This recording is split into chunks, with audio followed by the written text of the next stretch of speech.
Pledge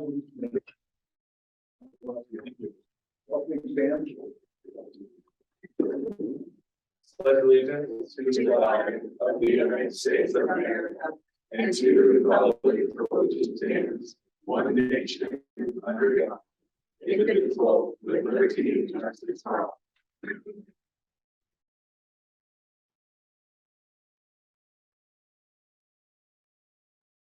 Any items too late for the agenda? Not too late for the agenda, but I'd like to make a recommendation to the unfinished business for the new business on the agenda this evening. Okay, so maybe that they remove the unfinished business and have a new business. Do I hear a second? Second. All in favor, say aye. Aye. All opposed, nay. Aye.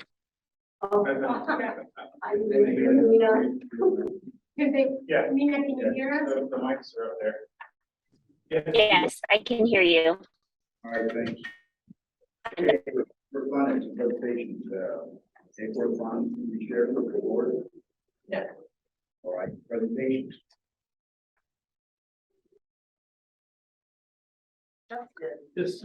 So, with the introductions, and I would like to introduce Justin, our new CITO. And we are really happy that she has joined the IT team and just came over, and I asked him to say this. Welcome, or thank you for having me, appreciate it. Sorry, I got some notes, I was not expecting this. I've got about 80% experience in IT, going into retail companies, et cetera. So thank the leadership for the confidence in hiring me.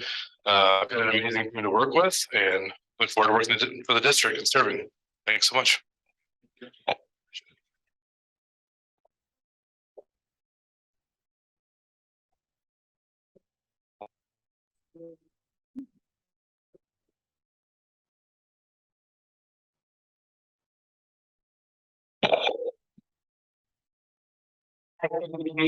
So it gives me great pleasure to introduce Sarah Gallagher, who is our new individual giving coordinator. If you look familiar to some, because I poached her, much like from the Manitou Library. She was the library supervisor in Manitou. But prior to coming to PPLD, she worked at Colorado College and the Pikes Peak Community Foundation, and so she brings nonprofit experience to us, and hopefully her knowledge of the library working on the public services side and now bringing that nonprofit experience will help continue to grow our philanthropic efforts. As an aside, she's an instructor at Pikes Peak Community College, and we are glad to have her.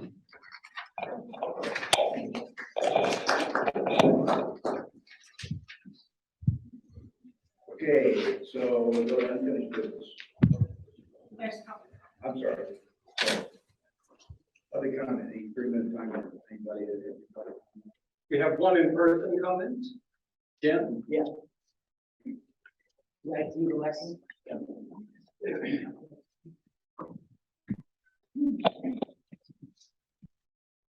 Thank you.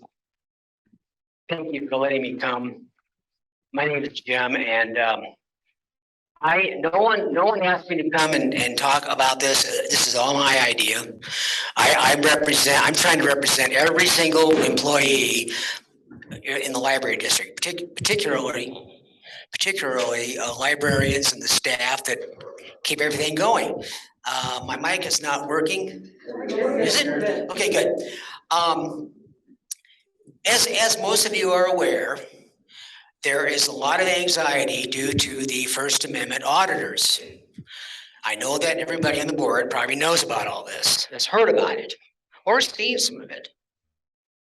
I'm a 16-year volunteer in the library district.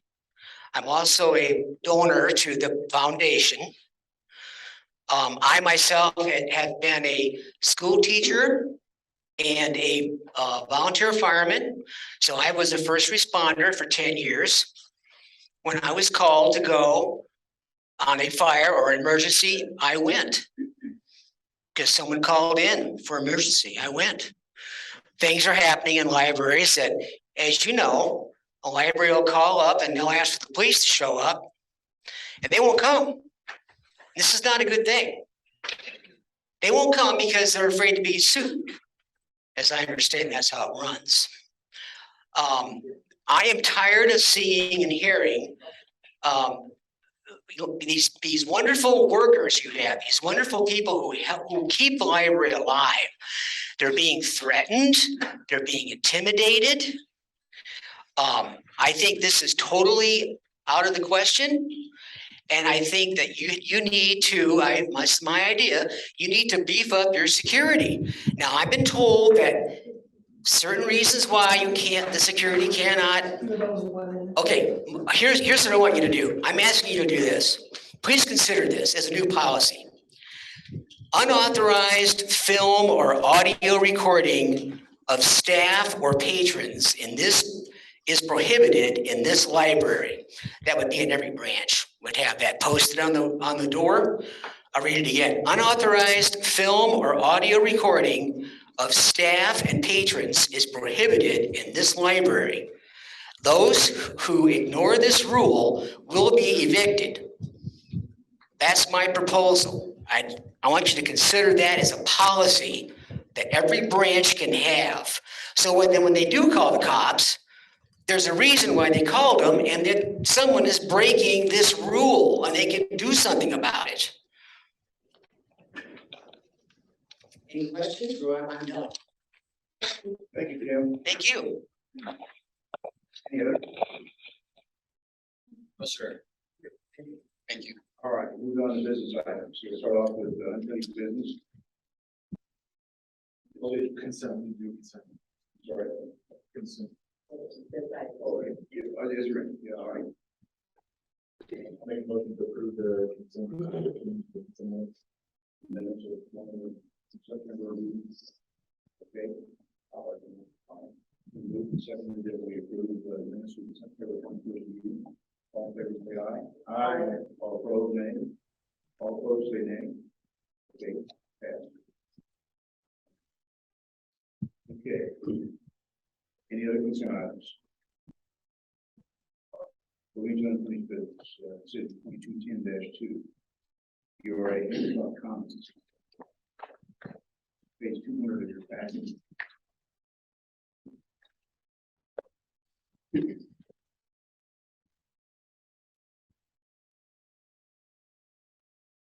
One second, board, I addressed that.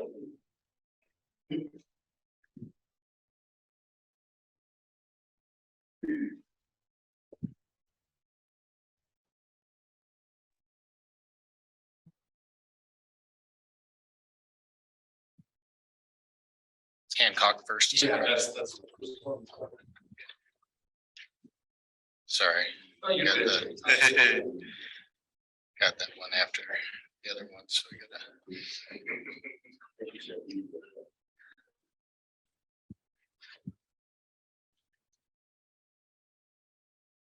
So we gotta present it through Zoom or the others. will be able to-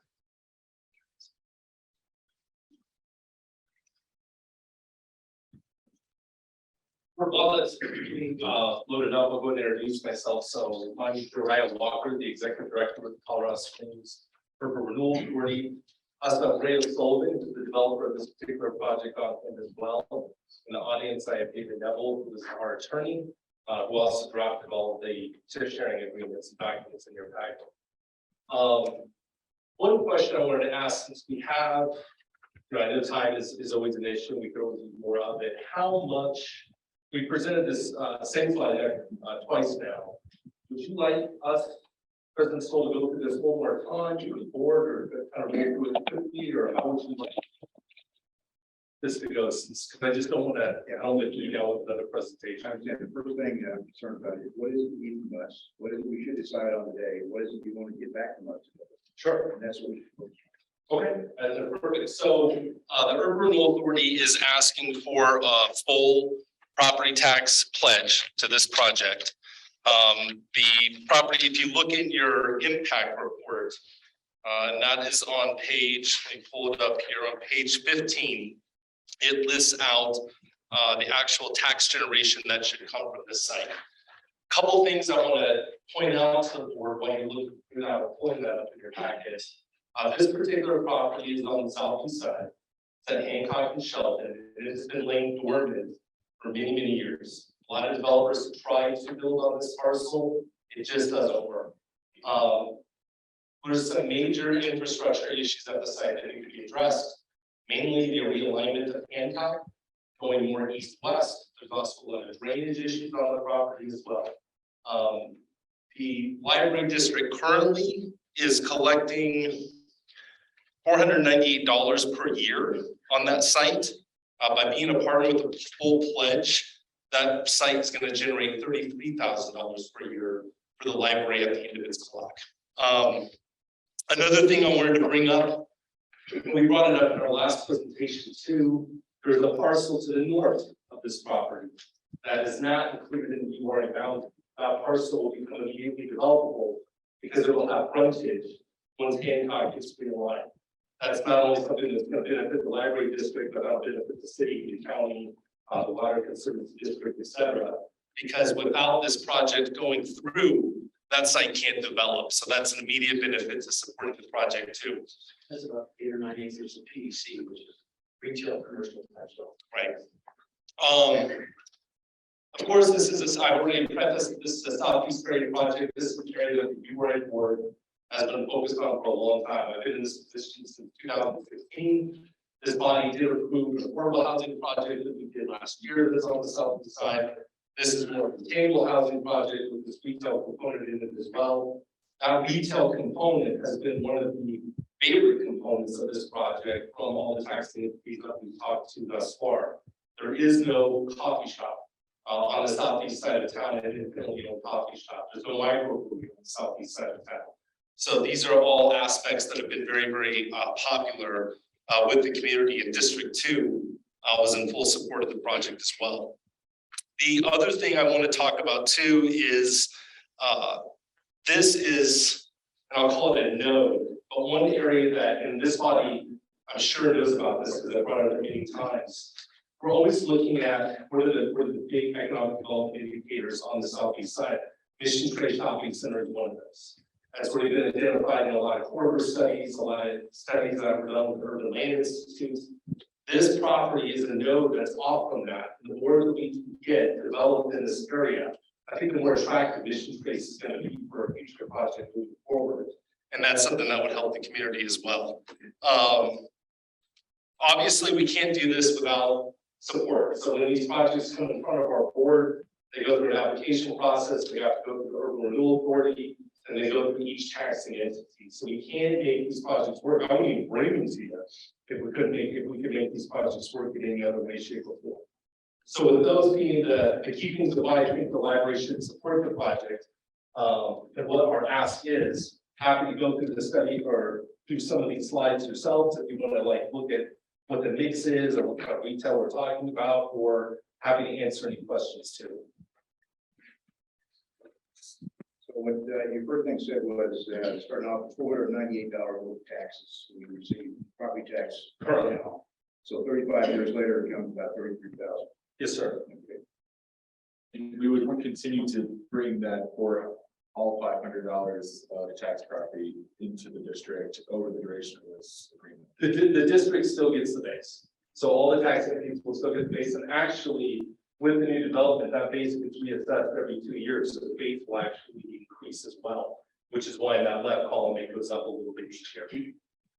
But and to clarify, this 9-acre parcel on top is not included in this. So anything done short term, whatever short term looks like, would immediately be revenue within the district. That is correct. And that would not be developed without this URA, 100%. Just as an aside, the owner of that property, Jared Milstein, called the district in Los Angeles and asked me what the status of this, status of the improvement of the road was. And I said, it was probably Q1. He's anxious to see me create an entrance for his retail commercial use. The other important factor, actually, that reminded me, obviously all these units just don't get built within a year, right? You know, it takes time. There's multiple phases to this. So, you know, we give you the best estimate, you know, based on the developer's timeline and how we think things are going. Obviously, interest rates are a little bit crazy right now. So hopefully the quicker the better, we get this built. But I just bring that up because it's not like all of these units coming online at once and they just roll, right off the bat. So they do take some time to get built out. Do have a couple of questions. Sure. So the last time that we went through this, I had asked the number of families, residents of the area. Because I wanted to know what the impact of standard library was. And see some numbers, right? There are gonna be 180 units of apartments, which goes about 350 people. And there are gonna be 72 townhomes, which probably means about 200. It's about 2.5 people per house. And just for the record, townhome developer that bought that side of the property from Nick Venancio built the project immediately east of this. And he's like the low cost provider of housing in Colorado Springs. Town subsidized housing or something. And that project is immaculate. That HOA covenants keeps that project. They keep that project beautiful. So even though these are going to be houses that are more on the affordable side, we expect this project to be very nice, well amenitized, and great place to live. Just for example, our apartments are going to be a 3-story block up, full clubhouse, good connectivity to the commercial piece, good trails, parkway, that type of thing. But the downtown projects that are going in are urban style, underground parking, highly amenitized, there's gyms, other pools and things like that, and are getting upwards of $3 rent, $2.95 rent per square foot. We're going to be able to do our project. We're going to see pilot financing. It's not a subsidized program that gives 40-year term, gives a fixed interest rate up front, so it reduces some of the risk for us. And we're going to be able to be very competitive on apartment rents in that neighborhood with good proximity to downtown, about equidistant to the airport. And that's our objective, and that's our target market. And we'll be, I think we'll do guys in that vicinity, the northeast of Colorado Springs, low apartments, and for all by expensive. Yes, the rates are going to come down. Papers will say they're going up. And downtown, the apartments are really high, and the new ones coming on are going to be equally high. Even like a 3-bedroom apartment is $3,500 on Cascade. So we think we can be extremely competitive there. As Drew mentioned, and I'm happy to go through the presentation again. But as Drew mentioned, the infrastructure costs of the project are 2.5 times the pay for land, and it didn't make the cut for the PPLD that it's written for the next 10 years. The people that the gentleman that sold the property had probably had an escrow 10 times in 20 years with some local and some national builders to sell it. And each time they realized that it wasn't feasible to overcome those infrastructure issues. When I was driving the project, and I told the seller they wanted to go short term and all that, they said, what would you like to do the deal? I said, give them time to get metropolitan in place to have a very low bill letting down, and to get support from the Urban Renewal Authority so that I can overcome these extraordinary infrastructure costs. The record, Hancock Expressway now sweeps kind of arc through the property, and apparently creates a very dangerous traffic situation here. Also, the pipes that were built under Hancock Expressway were undersized. And get our rain all at the same time in this town. It overtops, creates a very hazardous condition, but more importantly, put a portion of this property in a floodplain unnaturally. So our project to complete the channelization, huge gap in it now, and to realign Hancock to the straight Dewey's, which has been on the county's master plan for 20, 30 years. When you checked it out, so we had to do with the city, we extend Hancock straight at Dewey's toward Powers and dead at Chilton. We put the traffic light stanchions in, they would complete the traffic signal, and they would fix Chilton to the south. Really clean up that whole area. But it's about $5 million when I did the budget 2 years ago. And concrete prices have gone up, asphalt prices are up, oil prices, they've not gone up. And pipe, hell, it's 30 weeks to get a pipe. So all those infrastructure costs are very challenging. But we think we have a project to solve these problems so successful. And candidly, I would start the project today. It's going to take me at least a year to get all of my entitlements in place. we lost about 6 months because by realigning Hancock Expressway, we bumped up the zoning lines to where there would be 2 different zones going to a apartment building or through various townhomes. So the city said, hey, listen, we support this, but we've got to ask you to come back and do a concept plan amendment and rezone. And so we just got through city council, got our zoning letter about a week ago, and got all the zoning rules cleaned up based on the transition of Hancock from that current part going due east. And that's kind of the synopsis of it. We're excited about starting the project in Q1 of 24 for the apartments. I think Nick Nunzio was allowed to start his project a little bit earlier because he has connectivity to most up to the south. And they gave a certain number of units that he could build without Hancock being completed, which will bode well for our bond issue because we'll have some momentum out there with some rooftops before we sell bonds.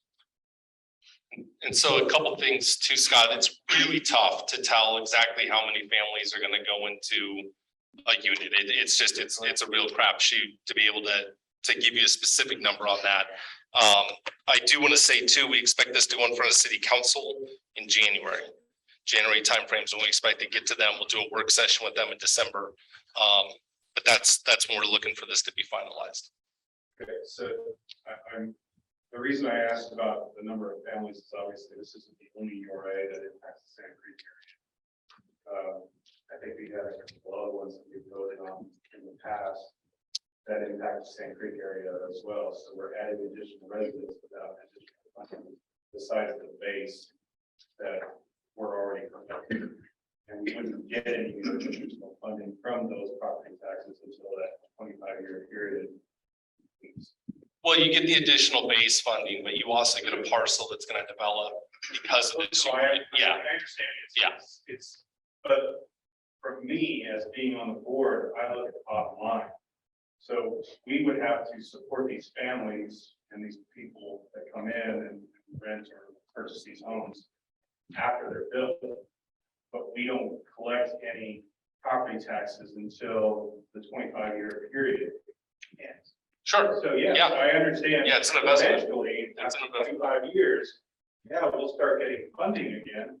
But during that period, we're having to support those families without additional funding. So- If they all go to the library. I mean, that's, if they all go. And I understand that, but again, I'm going by the number of families that we could be supported. And if those families will all go to the library, I can only go under that assumption.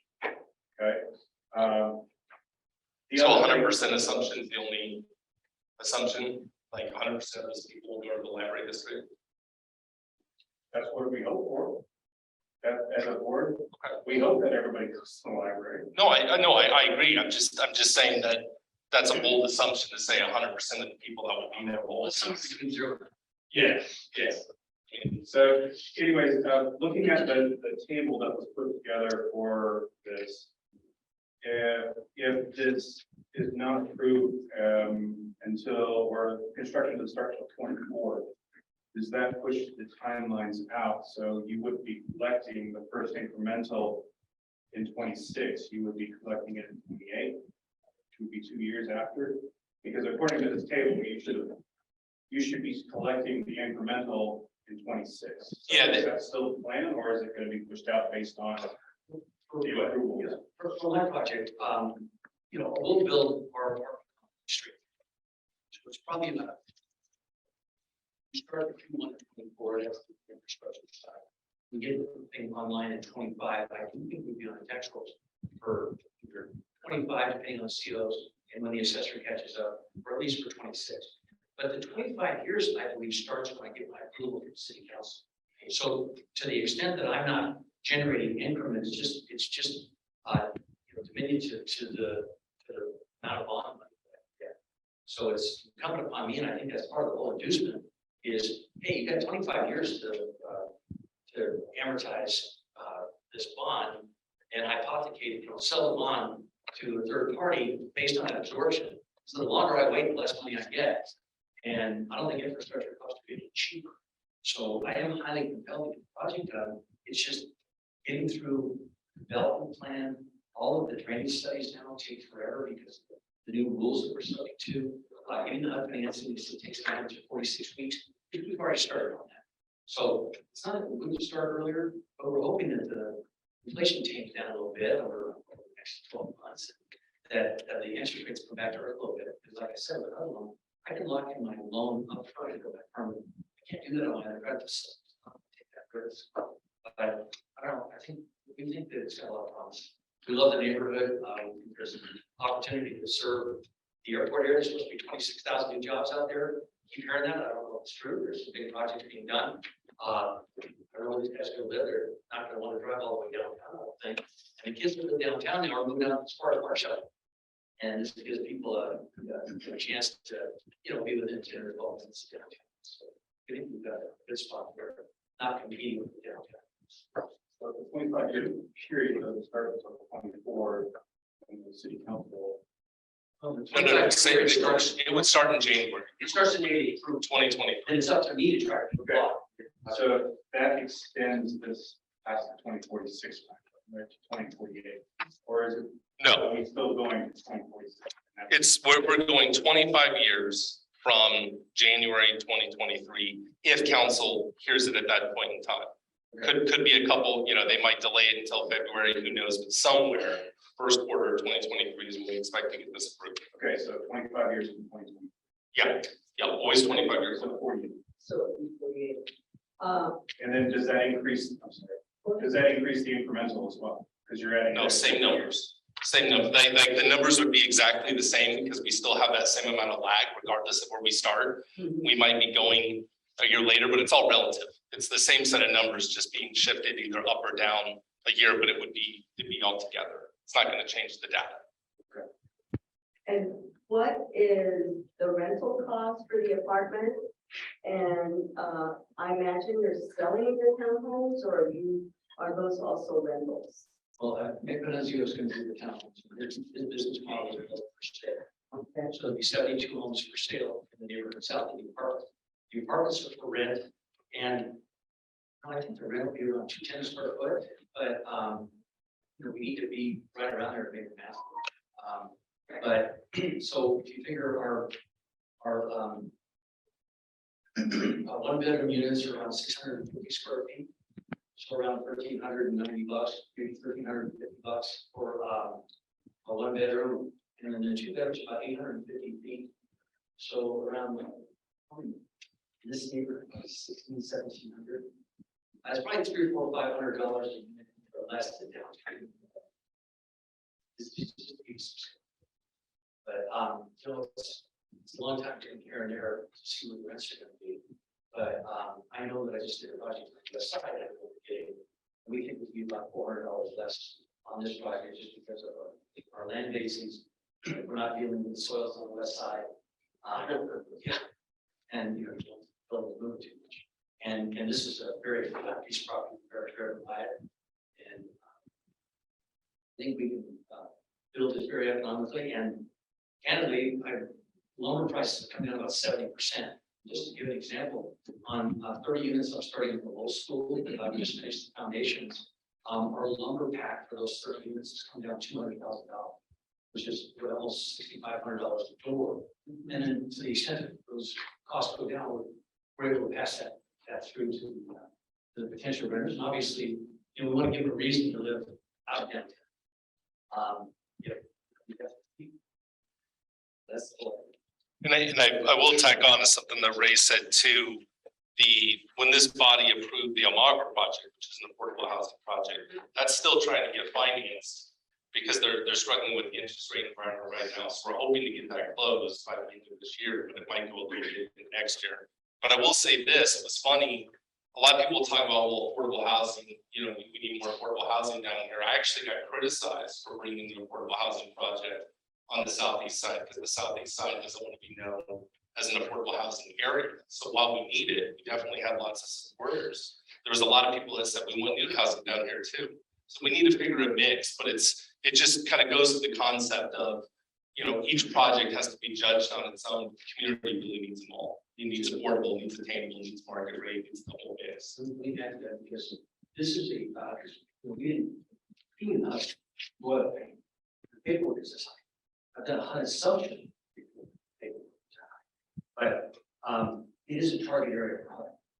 they give the best terms, best rates, and give the person an opportunity to be competitive and to get a deal done. So we're willing to spend several $100,000 to do the legal, do all the paperwork, get that deal done, because it will make us equally competitive, and it's a deal that you can do that. And we have ample equity in the project to move forward. Anybody that was trying to model a project in February at 3% interest rates, and now they're modeling at 7% interest rates. It's the difference between, you know, making a nice profit and losing very long for as long as they're locked in for long. Apartments are being built like crazy right now, but mostly by the institution guys. If you see half the projects downtown are great stuff, the biggest apartment owner in the US. And, you know, they're working with insurance company, making 2%, and I'm trying to compete with them at 7% private because it's Texas. So it's underwater a little bit, but, you know, we got it out, hopefully get a permanent loan with interest rates adjusted. Even if they don't, we just have to write check around. I recall from the first time we saw this presentation, the town, circling back around on the town side, they were about 450, if I remember. So I remember asking Jerry about definition of affordable housing. Are there any other developments right now in the city that would be similar to what you're looking at doing here as far as having sort of the commercial, the townhouse, the apartments kind of in the same center? I can tell you what, the commercial piece was modeled off of the commercial, and I'm not sure how many of you are familiar with like where Sasquatch Cookies is, kind of in Templeton Gap where the farm press is, whatever, but that type of a retail experience where you've got coffee shop, you got Whistle Pig Brewery there, cookie shop, things of that sort, neighborhood connectivity places where people can go and kind of walk to. From the commercial side, that's something we talked about from the very beginning. Okay. And just, that is usually the apartment guys, well, they're not downtown, but people who walk to various things. A lot of times the suburban apartments are isolated and not near retail. Now they're building a parking lot at Chapel Mall. But that's, I think, because the mall is failure. But I like the mixed use concept. So we did that in IUL. People can walk, live, cook dinner, all that stuff. So no, we're happy with the plan. We're happy with the idea of walk and grab something right there without getting in the car. I think it's the trend. The project I'm doing downtown is similar to this, but the buildings would be much higher in finishes. $300 or $500 more rent for the same unit type, and that's in the old school. But you know, with the developments on the South Down, you can walk to 9 or 10 places now in the stadium and all that. So. Scott, you're about to ask another question. Oh, no, I'm there. So let me ask you a question new to this whole thing. So I'm trying to feel some stuff out.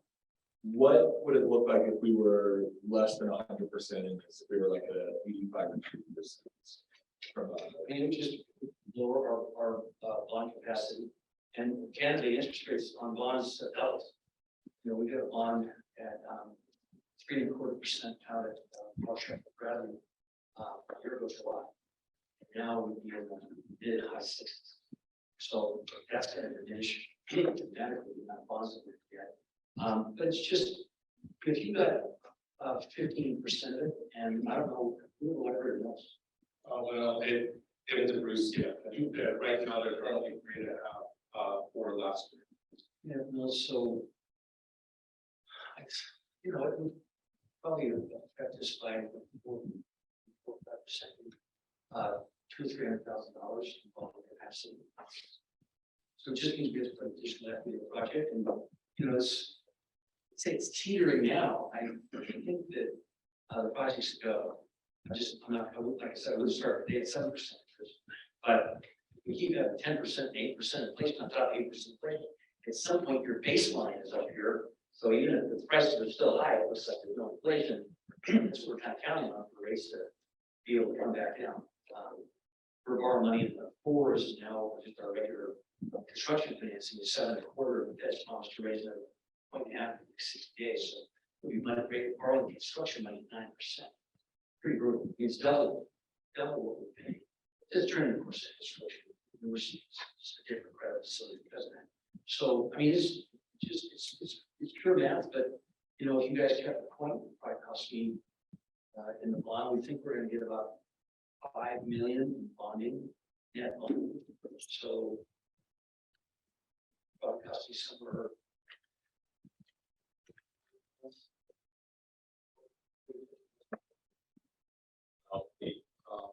Well. Yeah. Okay, so 5%, maybe below less.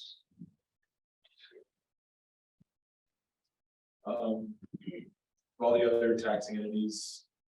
Signed up other than, I know councils. So we did meet with the Board of County Commissioners. We had to clear up a PPRTA question that came from that meeting. Which we since solved, so just waiting to get back on their schedule. So, but from talking to them, they appear to be 100% support of the project. We'll also be pledging sales tax to it as well. The school board district 2 did 100% support of the project.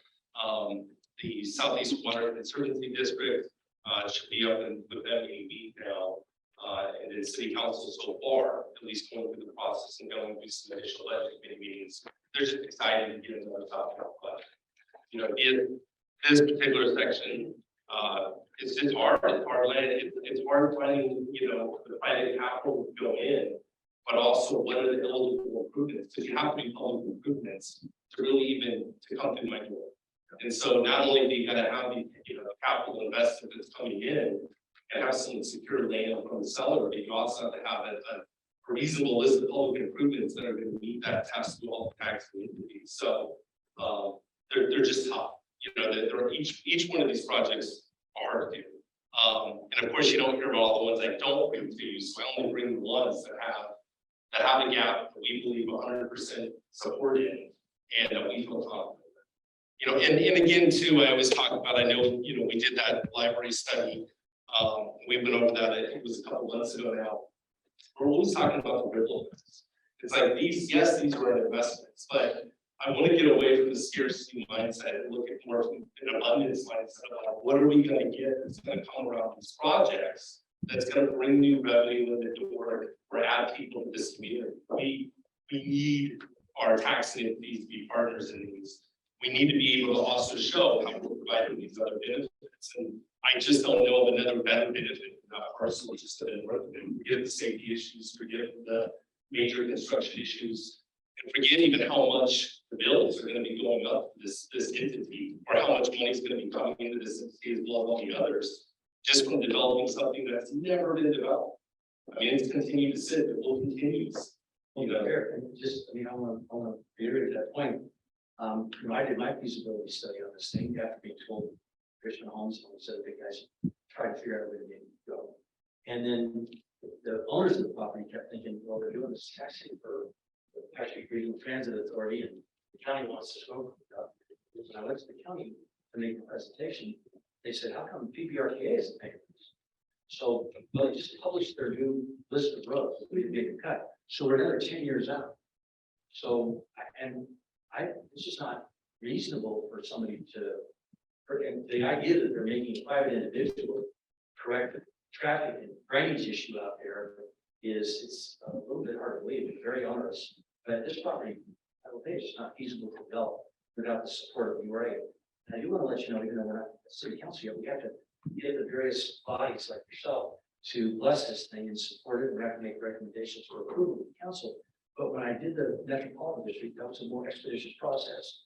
And in that process, we had to disclose, of course, that we were seeking the support of the bonds that were going to issue through the metropolitan district.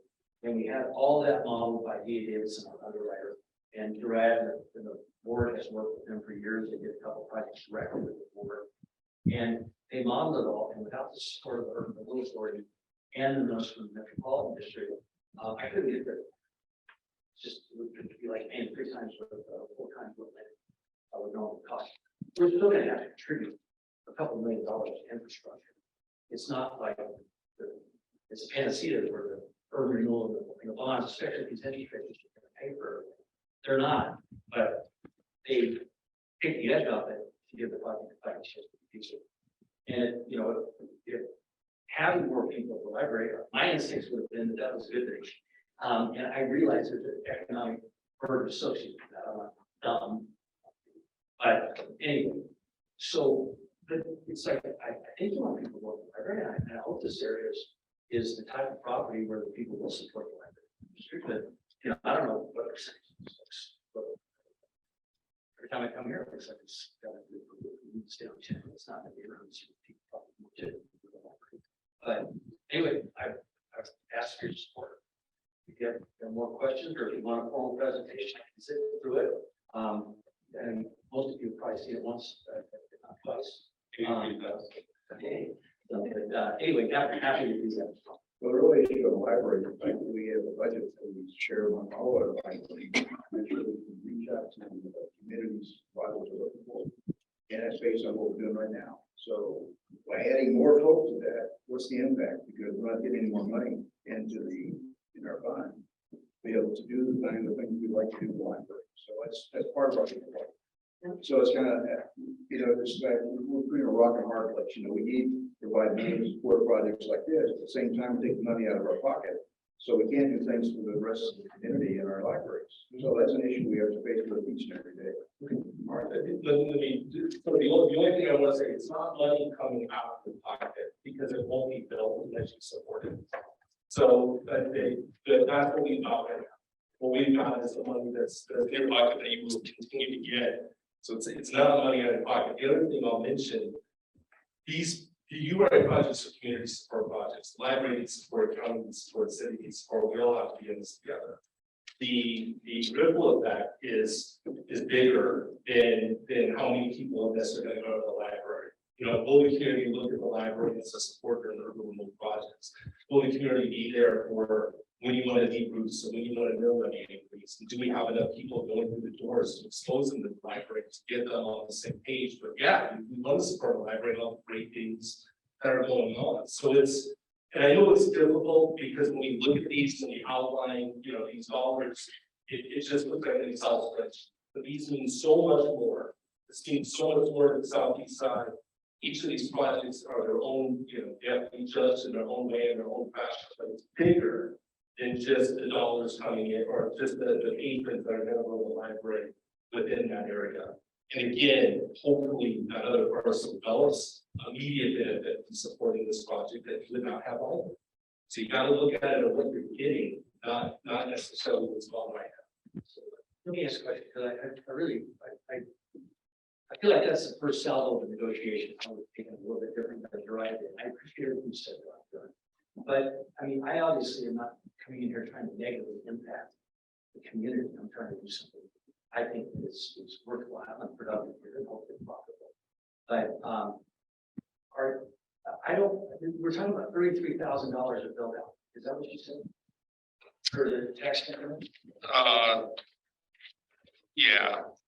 And there's 3.5% of those for the leverage. And this is true.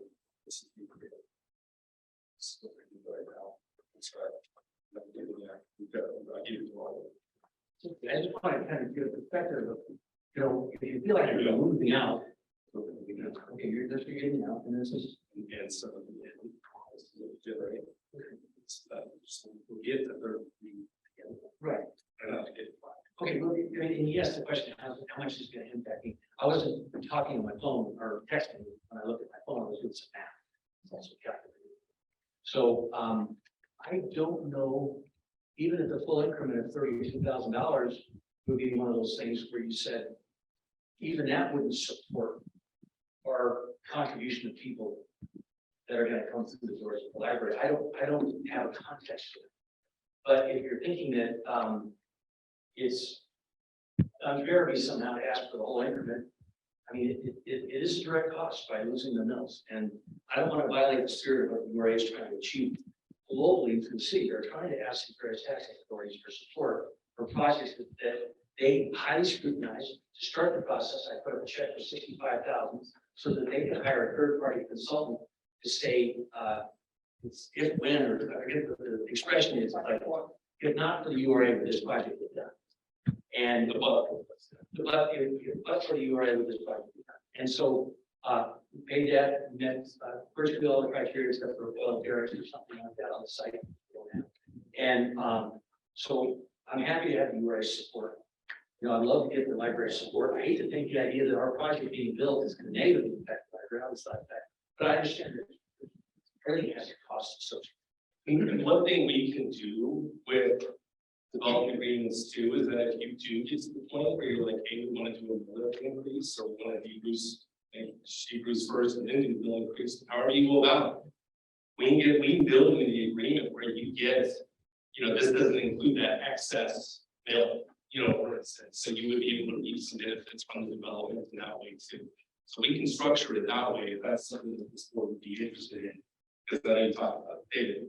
Try and board, returning the URA, I can tell you that's already in the agreement, but future mill levies are outside the scope. As well as the detail. That's not directly addressed. Because we don't know where it's gonna land, so it's just, Increase, whether it's decreased or not, would be included or excluded. I don't think you can touch the Tabor side because when somebody buys a bond, they're counting on the idea that if the state lowers the tax, the rest. then they can increase their mills so that people aren't. So, but the idea that any additional bills that you would seek communities was not part of this. They're saying, sorry, go into it. I'm glad that because once I sell a bond, the bondholders aren't actually trying to get paid faster. They want their double tax-free income for as long as we can tolerate.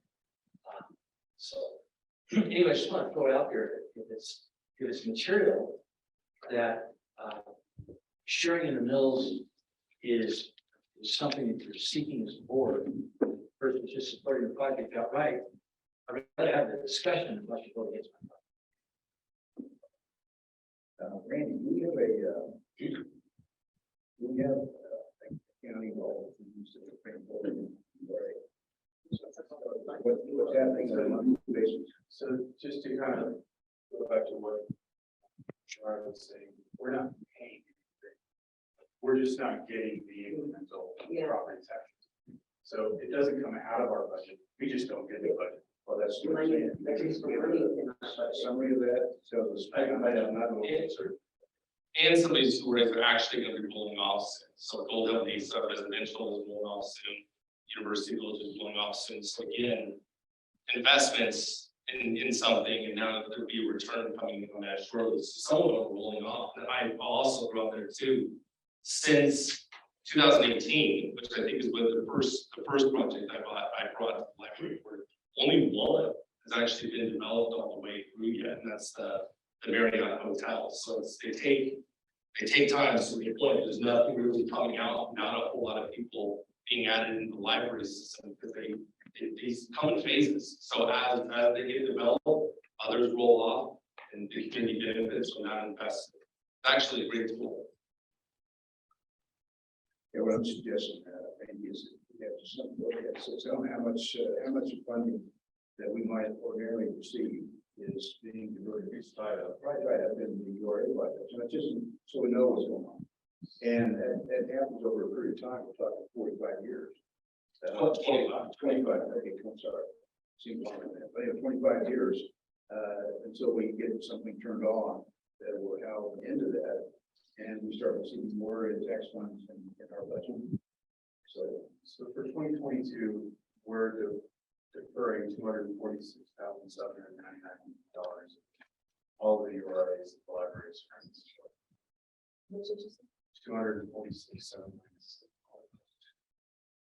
Someone's probably That does not include the most recent ones that we approved last year. it hasn't been built yet. So Yeah, we're it's not even in this spreadsheet yet. yeah, Museum Park hasn't developed the longer project.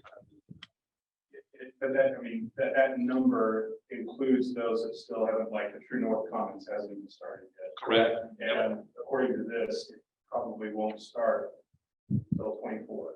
I mean, Right. that's when the incremental is supposed to be starting. But again, another weird one, right? It's federal land, because the library is never gonna get it to begin with unless we have to do it right.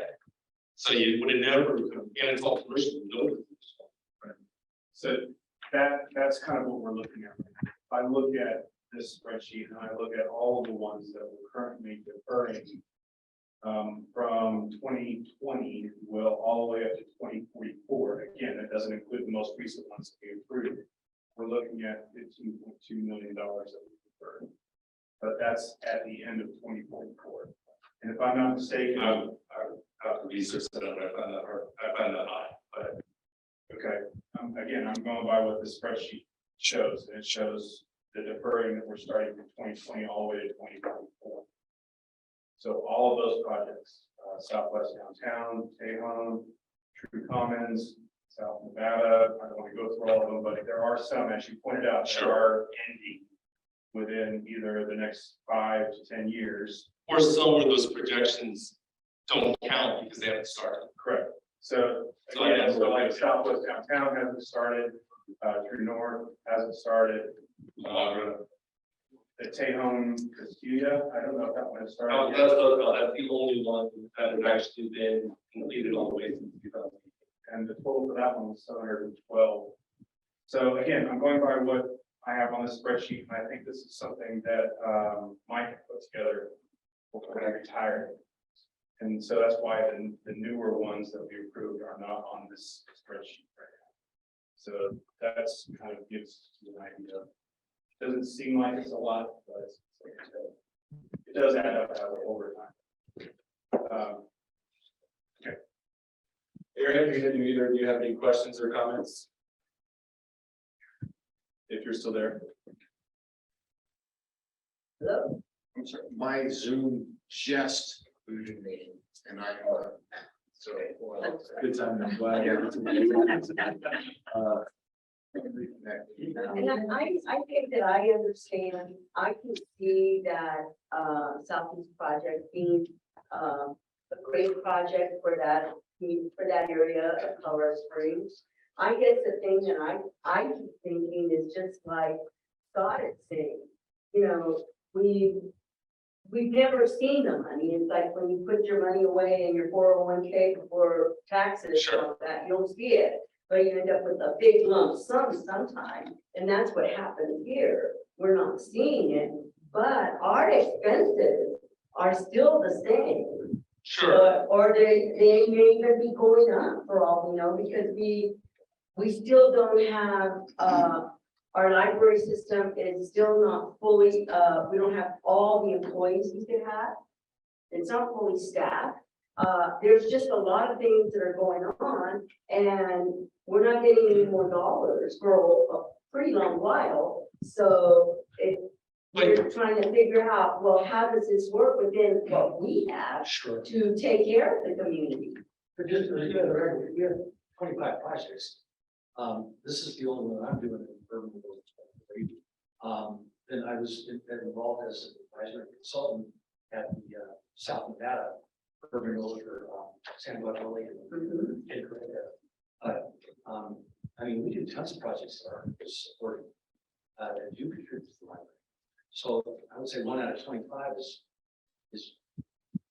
that's the only reason we're doing this one, because I can't project. There's other ripple effects and it goes back to the point, there's other ripple effects that come from Oh, this and I project agree with that. that the library immediately benefits from that would not have had they not gone forward. And you gotta remember, the project doesn't exist unless the pledges are in place. So if you don't pledge, then you're still getting what you've been getting, and it's not losing anything. I actually losing future opportunities, so you're losing by not. So And how many of these you already said, library board? no, well, the legislation, none. Yeah, the library is supporting all our projects, which has been fantastic. I want to say, well, when the new legislation came forth in 2016, that's when the library had a seat at the table or well, each tax.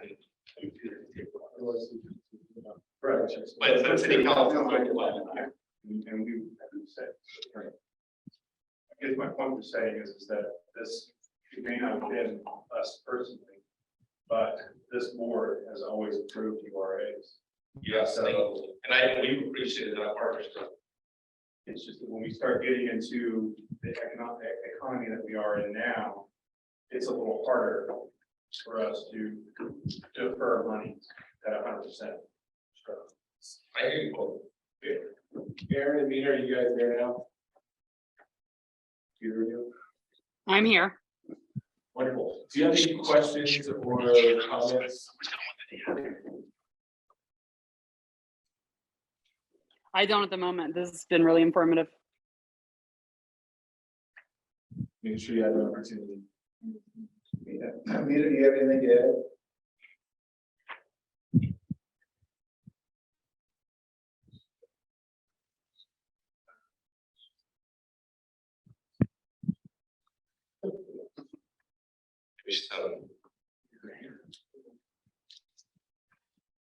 So.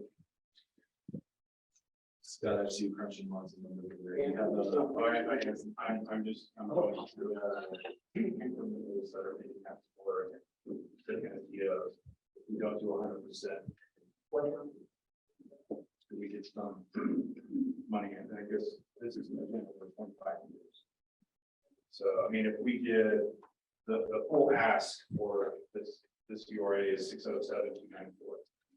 And that's again over 25 years. If we were to look at a 5%, then the ask would be around 516,99. And the library would then be able to get to 0.15 of that 91,000. But again, over 25 years. So it just depends on, are we willing to accept just the base? Or would we want a little bit more? In other words, reduce it from 100% down to 85 or 75 or 60 or 50 or whatever. Because the way that this approval or this decision works is that if we approve it or if we make a motion, we have to also include the percentage that we're willing to give for the defer to the entire project. So I would just be cautious. I mean, doing a 50 or 60% is effectively saying no, because I think it's something, especially when you're starting to talk those numbers, it's not even like it. And so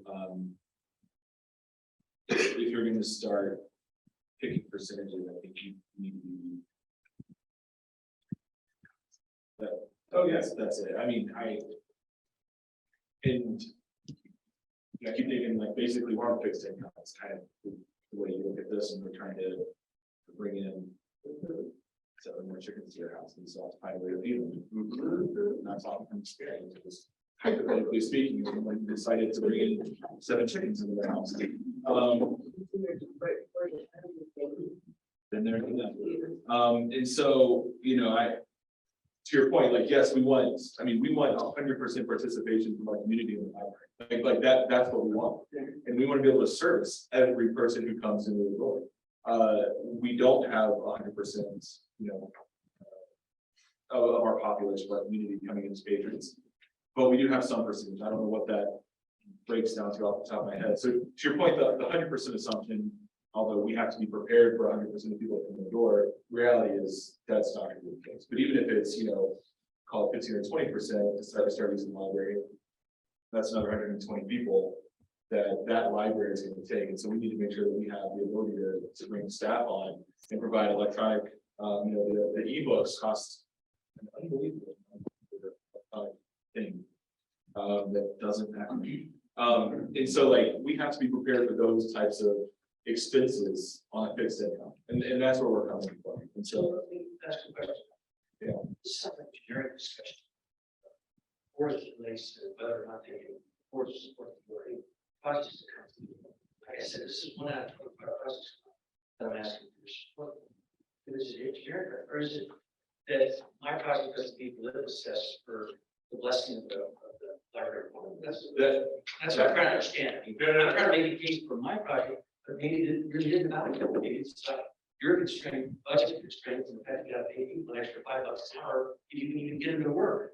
So it's not going to be just your URA, this specific project. It's going to be the subsequent ones that are there. We have these same discussions previously. That's what I did. For the other. I didn't know about Nothing about your project specifically. This is not personal, promise. No, like, so I can tell you, I'm brand new to the board, we have another board member who's remote, she's also brand new to the board, and so this is the first time that we have gone through this process of the URA tip thing, so this is kind of different perspective. I'm trying to wrap my head around it. So I'm new to this, and so I'm trying to figure this out. So I think it's a little bit different board composition, different economy, different, perspectives on how this works. And I don't think one or the other. It's nothing against you. This is just sort of the nature of where we are with the board right now and how we approach these URAs. So I promise it's not personal. I like this. I tried to grab it. Yeah. And then they over the side.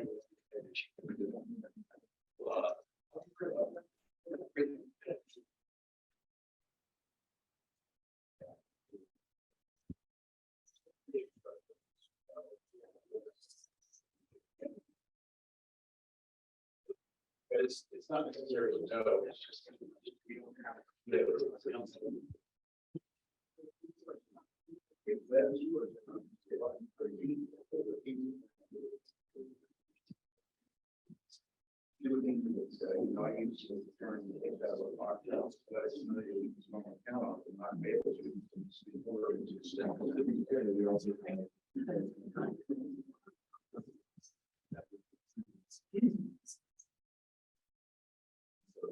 somewhat.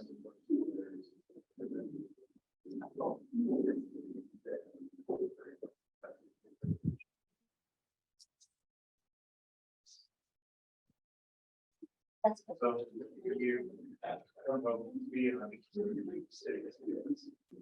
you can actually get a kind of and some of them could be we have sort of period of time so that you come in and after that period of time you expect to take on that happens all the time today.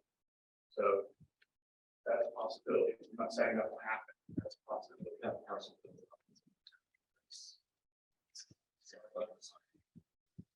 So yeah, I agree. So like that's people be looking for. But definitely. I used to work in economic development, so I don't. They can't do much. Different conversation for different.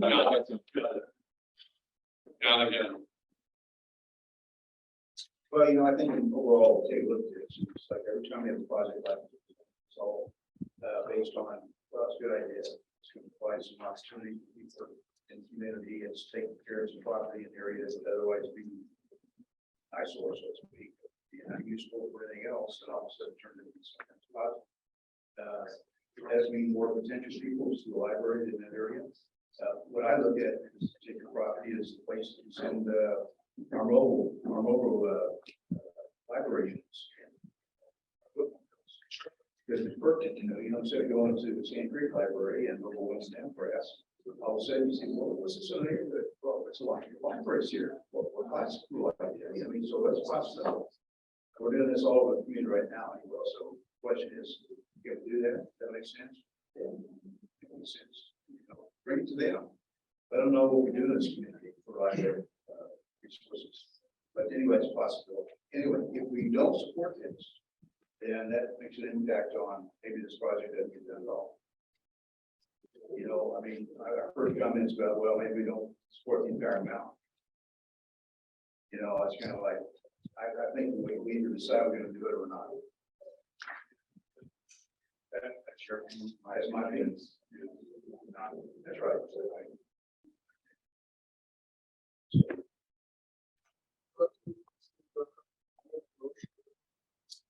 We need to vote. The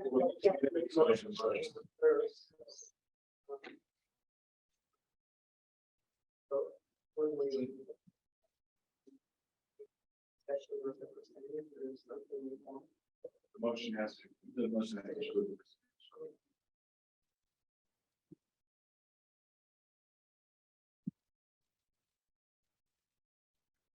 So yeah, possibility.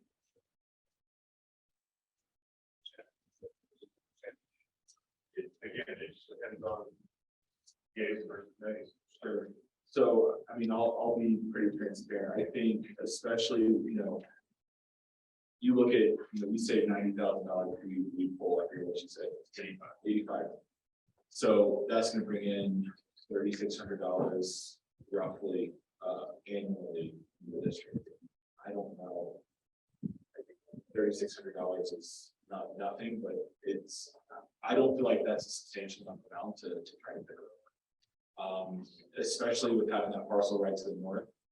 I would say I would be supportive of this at 100%. So I would support this. I don't know that I feel like we start talking to the point that we lose partners. So what's gonna happen with the land surrounding the development?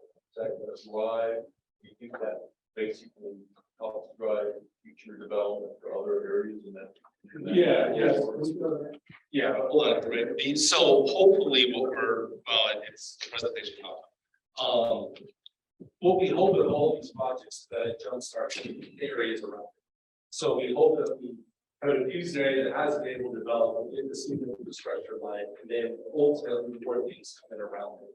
And that's not necessarily URA money, that's people seeing Hancock develop in a proper way and then saying, okay, this is worth moving here because we don't have this. I think all this fall in infrastructure, all the project. And so if we lay out the infrastructure, we get there. Randy, if you look at page 2 It's surrounded, all around it. I got it. Well, I'm not just talking that area, I'm talking about a broader. Yeah. So I think that's a great question. So what's happening is this 8-acre commercial parcel, this is the ARC. That's about 8-9 acres of retail commercial. And having, this 240 rooftops, effectively 180 apartments and 72 homes is an inducement to develop that retail. But more important, that gentleman right now, I tried to buy his property, he's got no access. Sheldon goes by, he can't get a slip back off there, and there is no turn curve. So all of a sudden, he's gonna have a major 4-way interchange on a major street that the next big light is power still at east. And it creates a tremendous commercial corridor. Like I said, I tried to buy yesterday on that call. He hasn't, I was progressing with the road, but he's basically effectively landlocked. He can't develop a retail commercial corridor unless he wanted to go realign Hancock on his property and Ian. Well, I think you guys told us that there's been no appetite for that. There's been no appetite, not without the voting, not without help from you. Yeah. You are. So we build the road and also bring those rooftops. There's more compelling reason for some to develop that new a retail corner there. And with 8 acres, they could probably get, a Mavericks for somebody, which would be like $6 to $8 million a year in taxes and income rather. And that also supports, pizza place and a haircut shop. We don't get sales tax. Yeah. We don't get sales tax. They don't get sales tax. But the property tax would be really high. Right, and I was gonna say, for it being commercial. Without my road, they can. But you said that yellow parcel is some commercial. Yes. Yes, and it's kind of retail commercial. About 8 acres through there, about 8 or 9. How's that in comparison to the neighboring podcast? About half? Or, yeah, we're about 20. About 18, yeah, about half.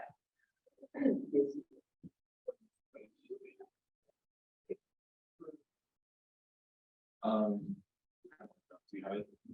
Well, it says presented. Yeah. So I move that the Pikes Peak Library District Board of Trustees approve the URA Hancock Commons project. Okay, we move to second. I think we need to have each individual supposed to do this group. Okay. So, Karen? Aye. Laura? Aye. Scott? No.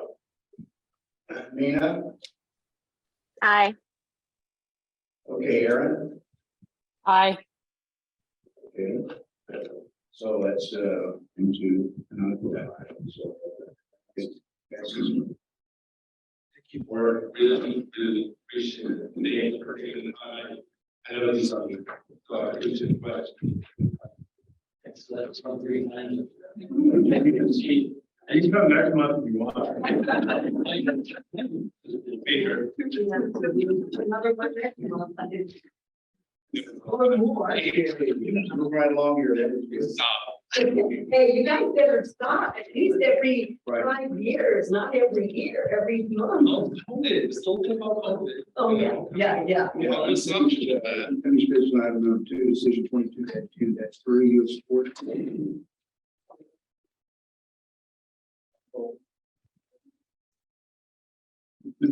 Michael? Use it for us all. I mean, I can do it, but we can't. I'm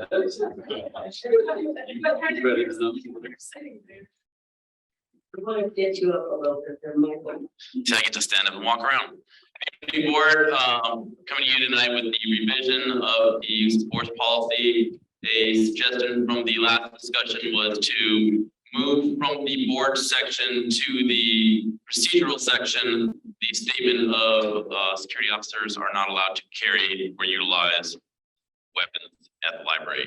So that has been updated and it's presented to you with no other changes as per the last document that you looked through. So I was not here at the last board meeting. Can I ask what the rationale was behind it? Procedural section. No, that's a point. The Oh, reason is because that's a procedure rather than a policy. And that's just one of the procedures that they have written, and it doesn't need to be included in the policies. I think there's discussion. Does that make sense to you? It does, thank you. I know when we had our internal affairs meeting, when we first looked at this, we talked about the fact that saying that we don't have firearms on staff, basically putting up a concrete zone sign could actually attract problems. And so is there a reason why we decided that that's something we should have so that we keep written in policy? I don't think these are gonna be resolved. No, but this is public policy that is saying it in policy is effectively putting it aside on this. There are our jobs. Right, because this is a facility where are not allowed at all. Correct. So to me, again, this is a procedure problem. So, I mean, that was the whole reason why I get it out of board policy itself. And move it down to the operations. I was fine with deleting it altogether, but I think that if we're going to keep it, it needs to be in the operations section. Okay, let's put in a number of policies. The suggestion was to take it out of the policy discussion. Let's keep it and have stickers. It's clear.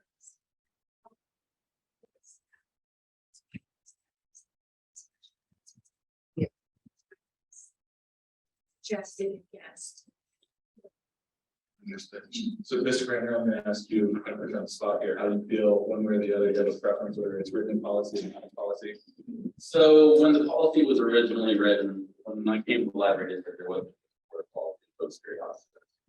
There was no clear delineation for the officers. What was expected of them, what the library would support, what the community expected of the library officers. So this was a policy we crafted several years ago. And at that time, we did the same conversations on whether it should be included or not. I see benefits to both sides. If you're asking me personally, I prefer getting in the operations section there. I would prefer that it be clearly stated because if that's the library's intent, as we can include it in our training documents, we can include it in some sessions, but if the intent is to clearly state it, then we should clearly state it. So I believe it should be in the operations section as well, but and I've worked it, but I'm also part of having removed. And we have to work through that, and then the board have to place back in the yes. Any other comments? Probably. Got to pull the policy. 71. Yeah.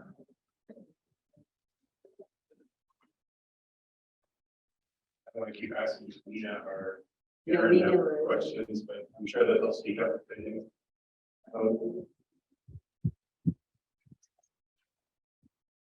Because it wasn't clearly stated in the policy, it just said, are not authorized to use weapons.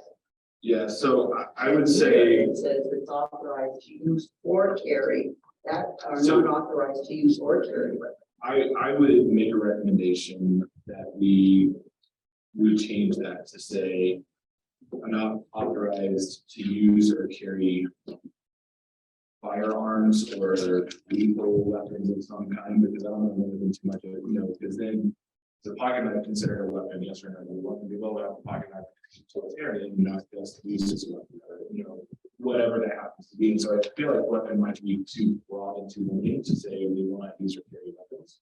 That we could limit our security staff a little and not, so that's why I was thinking that we change the verbiage to some form of lethal weapon or so firearms, yeah, howitzer would be great. Howitzer in the library. I think that it was keeping it as simple as possible. The weapons, everything, it could be a weapon is. Yeah, because then, I mean, a taser, not really firearm. Right, and to jump in at all, going back to our discussion several years ago on this, Jermaine. The intent was to clearly state that when we start getting the weapon, we can say intermediate weapon, we can say deadly weapon, we can say deadly use of force, we can say hands-on. There's many different levels, and the library clearly states that no open display of weapons of any kind, and that's anything considered weapons, large stick or whatever that is, depending on what is considered weapon at that point in time. So it was just left at that general description of not authorized to use weapons. So, yeah, and I would say, like, I don't think, I don't know, patrons can be weapons like that, obviously not good, but I think our security are adequately equipped and prepared for doing their job. And so that's why I would maybe shift that a little bit. That would be my thought. So, I'm glad that you're feeling about changing this. Sorry. What's your view of changing? As stated, our internal trainings are already established on this, so this is what is public facing. Again, it was, the document didn't exist, the policy didn't exist, so what you have in front of you is the work that I put in the years before to make sure that the library clearly delineates what we will and will not expect of our officers and support of our officers in the line of their duties. So I'm comfortable having it removed from the policy, and I'm also comfortable having it there in the operations section. As I said, there's benefits on both sides, and it comes down to how the board comes to that decision. Hey, Aaron or Nina, do you have any comments on this?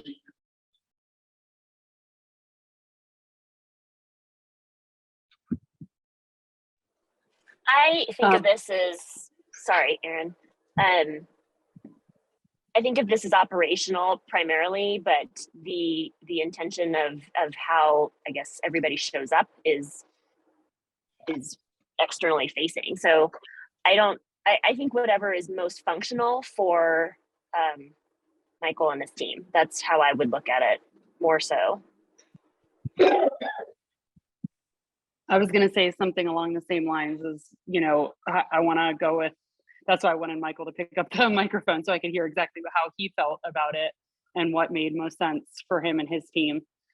But I do think as far as if it's going to stay in, putting it in the operational section makes much more sense.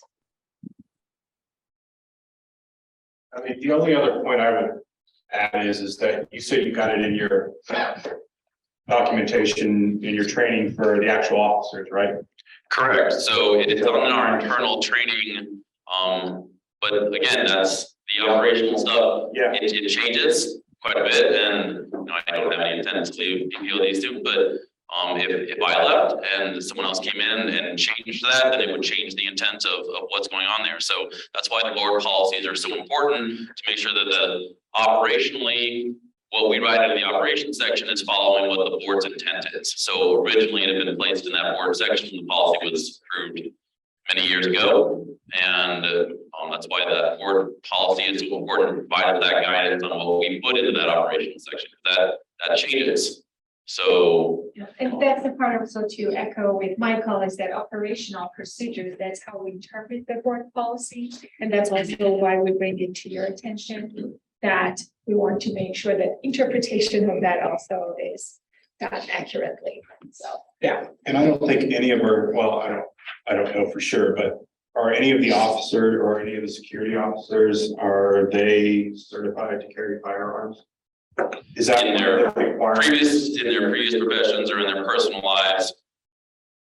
Yes, but not on duty at the library. That is not a requirement for the job. Correct, it is not. So again, that's kind of why I'm fine with removing it. To me, if the library determines that we need to actually hire armed security guards, we should probably look at contracting actual people who can, or contracting out to operating police officers. I know that's a common practice, but again, that's a budget item that we would have to discuss. But again, I'm fine with removing it altogether, or just keeping it in the operations. I don't think it needs to be in the board policy. And to speak to that point, Scott, that is an avenue that the library in years prior has gone down. Yes. To the detriment of our budgets, but it is excessively expensive. And then there always are proprietary officer departments, just like we have, that can be expanded to offer those additional services. There are many organizations within Colorado Springs area and other municipalities that have proprietary services that offer intermediate weapons and hands-on and things like that. But the library has, at this point, not gone down the road, and it's good. And well, we also don't have security clerks at every library. We like the budget to have security clerks at every library. Correct, yeah, we currently do not have security at every one of our library branches either. Here and Eastland, right? Well, there are some in the smaller branches. I know that Some branches have it. Yeah, correct. To speak to that, we currently staff officers at our Penrose location, our East location, our 21C location, our High Prairie location, our Sand Creek location, and our Ruth Holly location. And then our officers do roving patrols at the other facilities. So I just want to be clear, I'm not talking about taking it out. I would just like to clarify the use of weapons slightly to make it a little bit more broad, so that that security can carry weapons if needed, or if that changes in the future. That I don't want it to be explicit, nothing, like I said, because there is an interpretation of what is a weapon, and there are things that, like a pocket knife, that could be considered a weapon, that have extremely utilitarian functions that would be useful for a security guard to have, especially even if there was a medical emergency. Having a knife and a blade on hand could be very useful and valuable. And so I don't want to preclude our security guards from being able to carry that, because we say you're not allowed to use or carry a weapon. Well, so that's why I was saying. Yeah, I don't think it's not effective being common sense here. Title of this use of force policy. If I have a pocket knife, which I carry all the time, I'm not using it for force. I'm using it for utilitarian purposes. So it shouldn't be an issue, really. Correct. And then you start getting into the discussion on, well, really any item can be used for deadly force. What we say are not allowed to use weapons for deadly force. Well, what then is considered a weapon? Is it the lamp? Is it the chair? If it's an all-out fight, then what is particularly so? It's more of a guiding document. It's more of a these are the high-level rules to live by. And then again, in our trainings, when we do those, they break down the worst-case scenarios and things that can occur there. But this is a statement by the library saying that the officers are not carrying that, and the intent is that those officers use those situations and handle those situations without that use of force, without those carrying weapons. Because just having those weapons on the officer, and again, I don't want to go too far down the rabbit hole here, but just having officers in the uniform that they're wearing, whether it's a hard uniform, whether it's a soft uniform, whether they're actually carrying intermediate weapons, whether they're carrying tasers, what the officer presents with often factors significantly into that exchange that they're going to have, how they're going to be able to de-escalate, how they're perceived as they come up in the situation, the reputation of the officers, everything they're carrying and everything they're doing factored into that before they even begin the exchanges. Okay, so I hear a motion on this. I move that the Pikes Peak Library District Board of Trustees approve the use of force policy as presented. I'll second it. All in favor, say aye. Aye. Opposed, say nay. Hi. Hi. All passes. Thank you. Thanks, Mike. Thanks, Michael. Okay, moving along here to new business. Okay, that's, Sure I am. July and.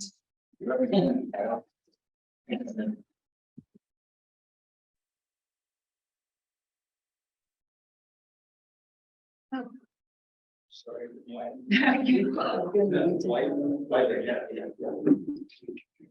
actually think that. You guys have coffee? It's hard to decide over here.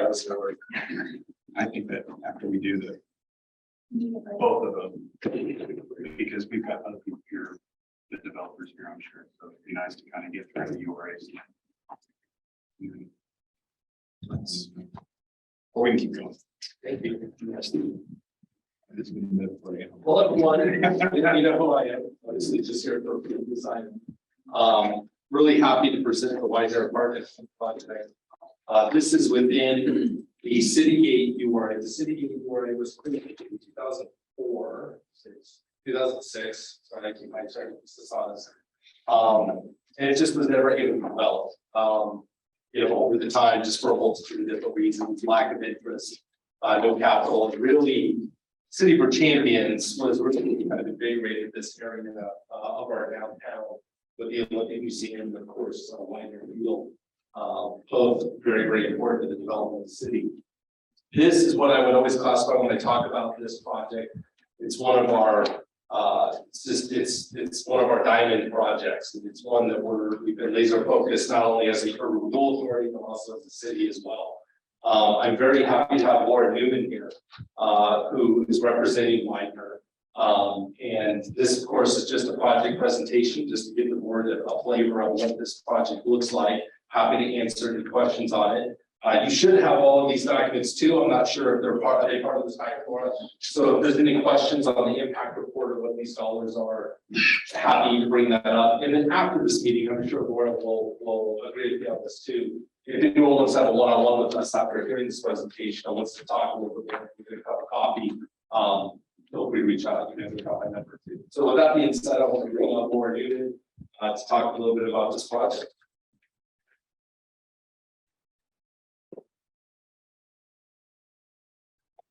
Good evening to the board of trustees, and those in the audience this evening. And we did present this presentation back on September 6th. That's why I didn't change the date. So you know, I didn't change anything within the presentation itself. Although we made some enhancements that I will be happy to share with you. Again, my name is Laura Newman. I am an independent consultant, but I have had the pleasure to work with Wider Partners for the past 4 years. And I'm speaking on behalf of Wider Partners when I'm here this evening about the Citygate project that Uriah referenced. And I think most importantly is to, before I even start our project, I do want to say thank you for supporting Hancock Thomas. The Southeast is a very important project. The Southeast is all represented on behalf of Wider Partners. I am a community leader involved in a number of different activities. And our project is near and dear to me, so I thank you for that. But back to Citygate, which I'm here tonight to talk about. We have been, Wider Partners has been in the Colorado Springs community since 1993. And we really got involved with the Reagan Canyon switchbacks back in 2017. We intended just to be a sponsor for the switchbacks even at the time when I was over there in Scannon Creek. And that relationship and confidence between the two organizations really grew over time. And so when the City for Champions project, this particular one, the Downtown Sports and Event Center was called, it wasn't Host Arena and it wasn't Wider Field. Looked like maybe that wasn't going to come to fruition. Widener came forward with the Reagan family, which owned the Switchbacks team, to make Widener Field a reality. And that has blossomed considerably over time. So that's just a little bit of background about Widener apartment homes. This particular slide will tell you a little bit about the project itself, which is in 3 phases. So it's about 1,200 units, and it's a market rate rental project. So that means it's not luxury rentals and it's not affordable housing with a little a or a capital A, market rental. You can see the math here that, again, it's in 3 phases. But the majority of our units are 1 bedrooms. We are going to enter the market with some micro units that are just over 300 square feet, by the way. So that's something new that we're entering in the downtown market with. And then there are those that are called studio apartments, which we would know as the smaller units that aren't necessarily the micro units, and 1 bedroom. So almost 70% of our mix will be 1 bedroom apartments. And you can see that right now, if I were to estimate what the market rate would be, I know he was just standing up here talking about his, ours is about $2.47 per square foot as it stands today that we're projecting with these particular units. And we are an owner and operator of market rate apartment projects, and we hold them for the long haul. This one, and this is really when you talk about where would those urban renewal monies go, there's a number of areas and different things mean different to different people, but parking in particular means a lot to a lot of people. How's that? And so we are purposely over parking our 3 phases of buildings. At 869 of them will be open to the public and not for the renters themselves.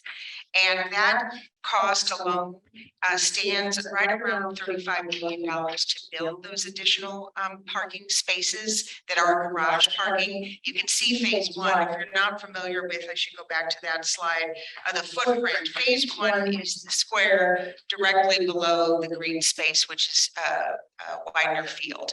And so you can see that the parking garage is near finished in that particular area.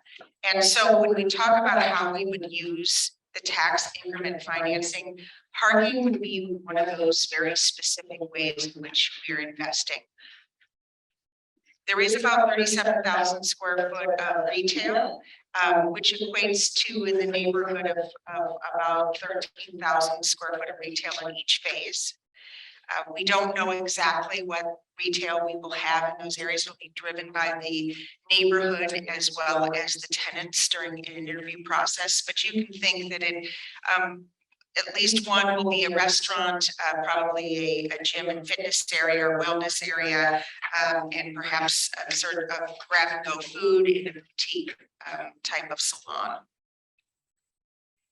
This is a slide that boils down a whole number of different slides that, to put in perspective, of course, you know, the URA hires a firm to do an economic analysis, and they hired EPS. And so you'll see some slides in here specifically from the firm that the URA hired.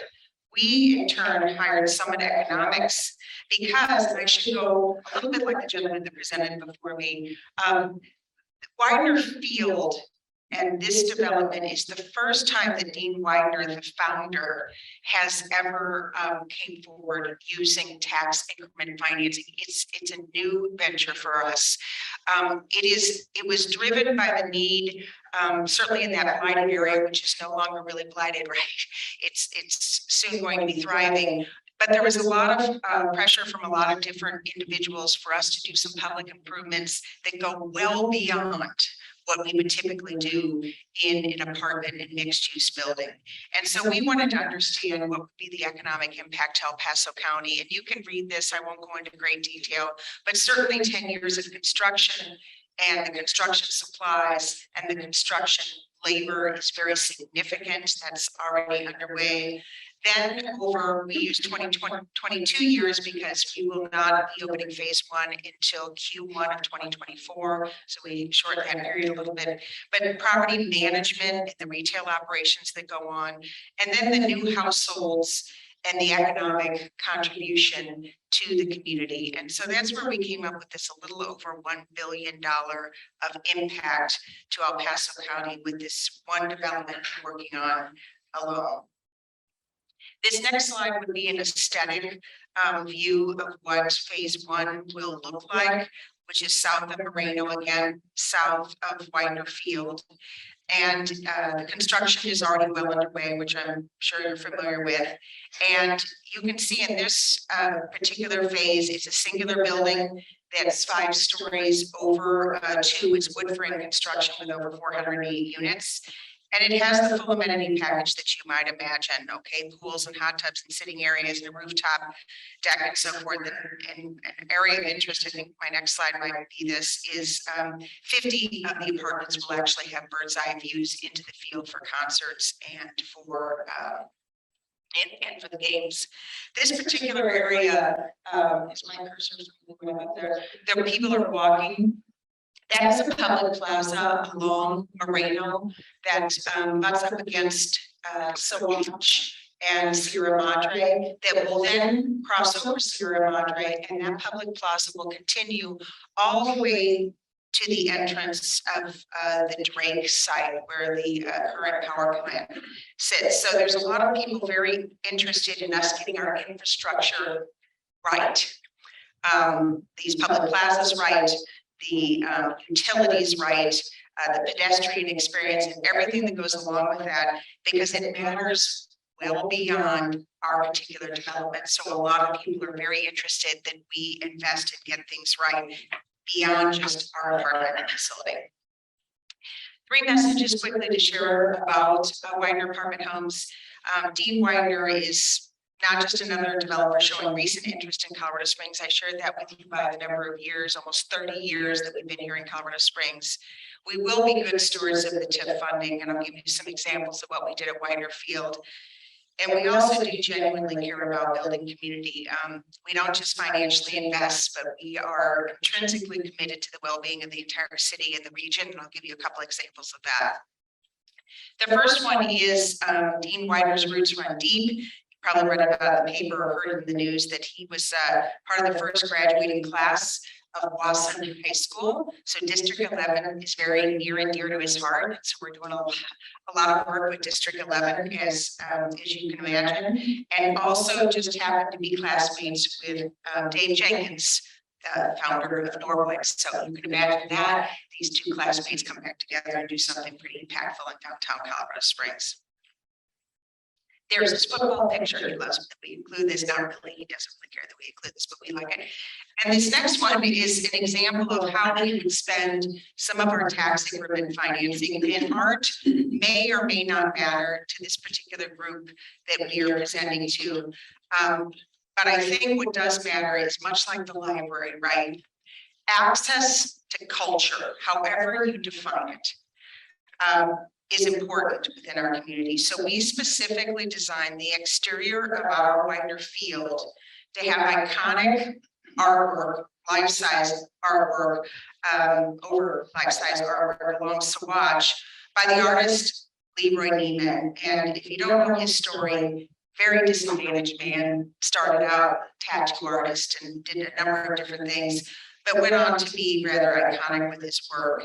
And we chose Leroy Neiman specifically because we want those who may not have the money to be able to ever afford a switchbacks game, even though we do sponsor a lot of local kids, but not be able to afford or feel welcome to come in Widener Field, which I hope it's not a lot of people, but maybe there are some. They can be inspired with the free artwork that's on the exterior of the building, and so that they have some access to some culture in an area that was very blighted before the development there. And these are just other examples of artwork that we as Widener have invested in some of our developments with kinetic art sculptures, those life-size rabbits that kids love to get their pictures and take selfies with, and murals on the building and showcasing local artists. This next slide is also an example of how Dean Widener and the executive team of Widener Apartment Homes really invests into community and the future of young people. And you can see Widener Center for Real Estate Management. This is a partnership with the University of Alaska Anchorage. And why is that important here? Well, he's invested over $5 million into this program in Anchorage, Alaska. And wouldn't you know it, now that we're in Colorado Springs, we're in downtown Colorado Springs, we're in conversations with UCCS and their downtown campus to potentially bring a similar program here to UCCS. So that's why this slide is included. You can see some of our university partners along the bottom there that presently have these programs up and running that are very similar to the one I just shared with you in Anchorage, Alaska. And it would sit, by the way, under the business school, and it would just offer another alternative for those pursuing a college degree in a field that is really growing, and they can find jobs pretty doggone quickly when they graduate. And this is an example of some of the young people who've gone through the program, and they're often doing some pretty brilliant things. This is another message about genuinely caring about the community. We invested with Shelley Jensen's tiny home project because she's a close neighbor to Widener Field, and I think she's got a beautiful vision, and she's really trying to help disadvantaged young people in that sweet spot between 18 and 25 that either were homeless or aged out of a system, or they just have a circumstance that they just need a little extra help to get back on their feet. And so we purchased 4 of the last tiny homes so she can have the whole entire village finished. By the way, her ribbon cutting is at 9:30 tomorrow morning. And this was just very important that we did this within the community. I don't think I have the slide because I said I wouldn't change any of the slides tonight. What I'll add to this is likewise, when Dean Widener hears there's a need in the community, and another neighbor of ours is the Salvation Army. I won't go off and do a big tangent, but the Salvation Army, which currently houses primarily men who are chronically homeless and all the issues that come around with that. When we learned that all of the homeless shelters that could keep families together as a single unit, there are shelters that put families in different places, but because of the way it's structured, the whole family can't stay together. And I learned a lot about that.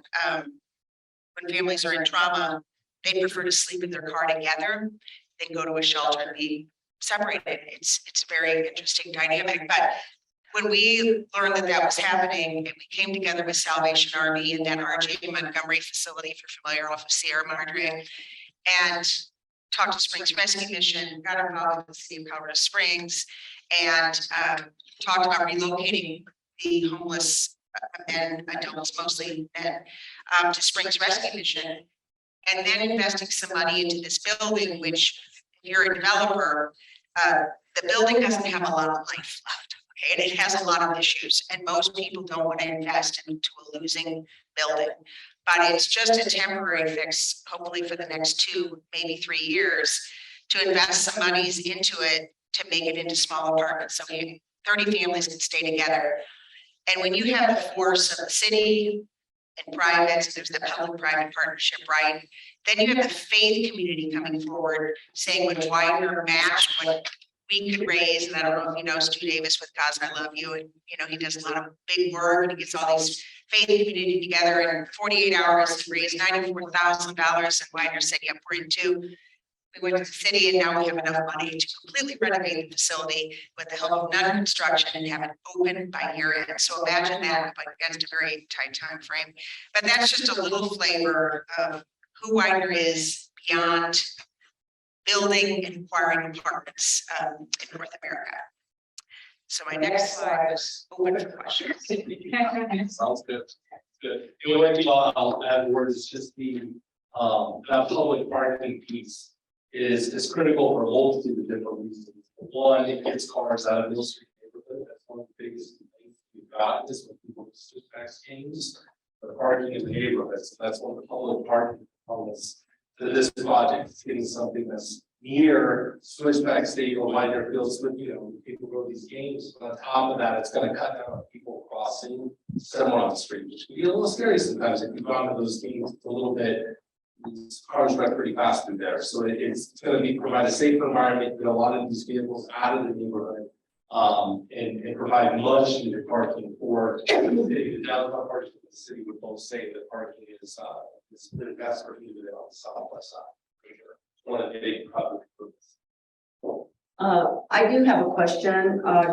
Were the concerns of the neighborhood answered, addressed? Because we, when we first put it on the governance agenda, we had about 12 people that showed up to ask us about the project.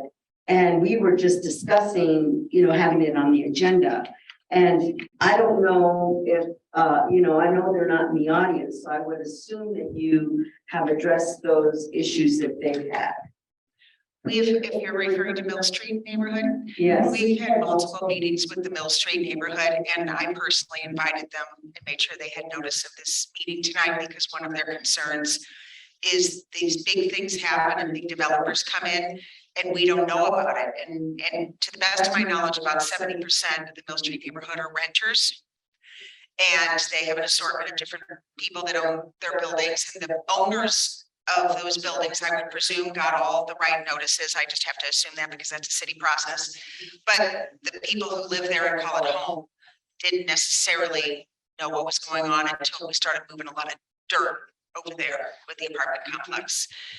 And so as a result of that, we've gone out of our way to have meetings with many of them and give them notice. We presented, by the way, to the DDA board last week. We also presented to the city council budget committee and made sure that they knew those presentations were happening. The concern, if I could boil it down to something significant for Mill Street, is that people like Widener developers that develop, even though we don't own their homes and we have no plan to buy their homes, okay? There are other people that own them. Because we're doing good work in the area, rents will rise and what will happen to them. And that is a concern across America, okay? It is a legitimate concern of theirs. We aren't going to control their rents, right? But because, like I did some presentation, I said, oh, we're improving streets, sidewalks, safety, lighting, and you think that was going to be exciting. And instead they said, that's all real good for you, and yeah, that's fine with us, but you're just going to drive the rents up. And it's a really tough situation. They did ask, they didn't fully understand the URA. If it's possible, if we could put some of your URA TIF monies toward alleviating rent growth. Jeriah can tell you all the legal reasons why we can't do that.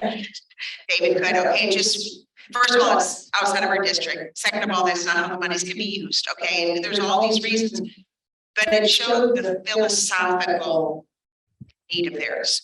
So we are good listeners. I think we're going to be really good neighbors, and they're going to help drive what goes into those retail spots because we're going to hear their voice. But have we addressed what their core concern is? I would be untruthful if I said yes. Do I lose sleep over it, thinking about what could we do? Sure, I do.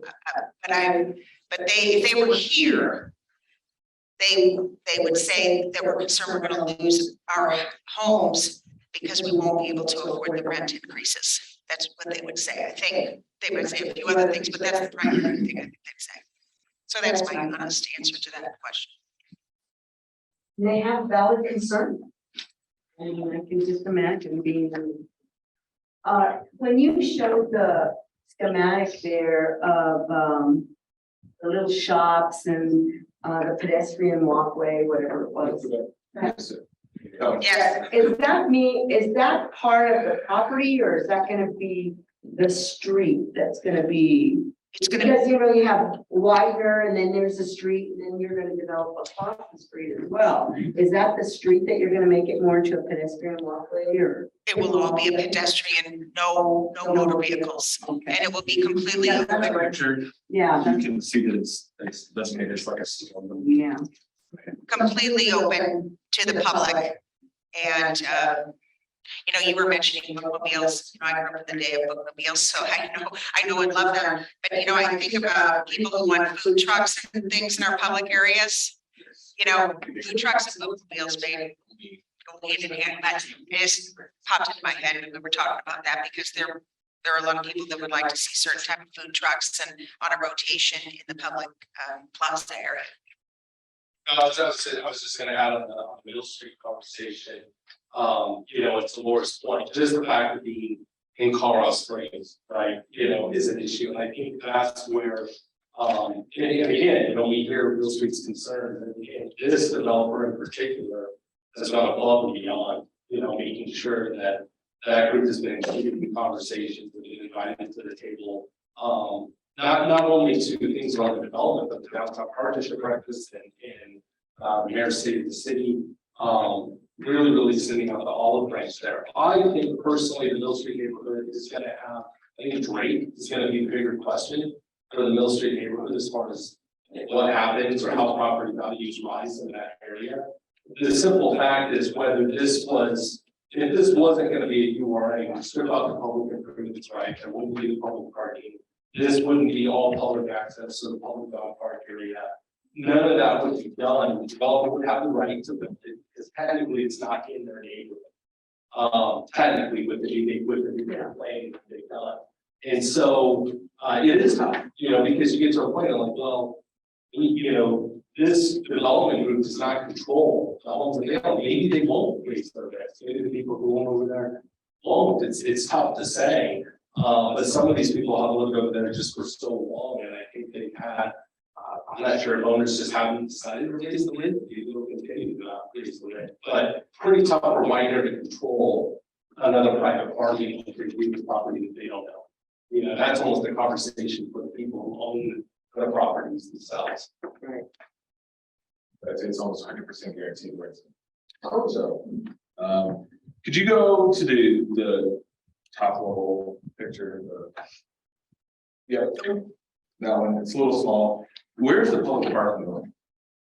In all three of the phases and all three of the red squares, underground, concrete garage parking in all three phases. What signs underground? With public parking signs. So there'd be designated spots for Yes. tenants and then other areas. And it would be professionally managed by a firm who does such things. We're working with Scott Lee at the city, and we currently use SP Plus for some other projects, not to say they're gonna get this particular contract, but someone like them. For instance, they manage the one right over here across the camp. Would you mind providing this, and I think the next slide as well, because I'm looking at what we've got on our board packet. It didn't include a lot of that specifics. It just gave us one number for the various phases. It said 312,000 per unit for phase one at 408 units, and then the costs associated with that. So if you could provide those tables that are a little bit more granular, that would be great. You mean that, make sure I understand what you're saying, Scott, so that you want the tables that are in the impact report on this as well? We don't have the slide. We don't have these in our board packet. Yeah. So what we have is the actual application. So a lot of the information is in here. All of this information has been translated into the board packet. Got it. We could have these slides, it would be helpful. Yeah. You got it. And then did I hear correctly that no affordable housing, the lowest that you would do is about 312 a unit, or whatever the 300 number? 330 square feet, and then you can multiply that by the right rough $2.50. Okay. And a comment about that is, there are those who do affordable housing very, very well, and they know the nuances of light tech and all of those things. And Widener Apartment Homes isn't necessarily one of those organizations. But funding and providing financial support and other resources to those that excel in such, that we do. And Jariah, you said that the original plan for City Gate did not come did not move forward, right? Correct, yeah. So no money was collected, well, deferred, I should say, because there was no development. Right, there was no development that went on, and it really wasn't until the city Britannia project got funded, and once we were able to get some infusion, and that's really frankly, it's what why there's everybody, to that area, receiving all this, and that's why that was such a great, from the state kind of, help, but then obviously the dirt is expensive and public improvements are expensive, especially there. We just need utility lines alone. It's nuts, but that's why they wanted for so long, is there just wasn't a reason for someone to just plant a flag there. We kind of needed multiple developers to come in and suggest different projects all coming together at once. And then all those companies that were there on the corner and in that area have already been bought out and they've already moved. Yeah, they moved long before any of the. Yeah. All right.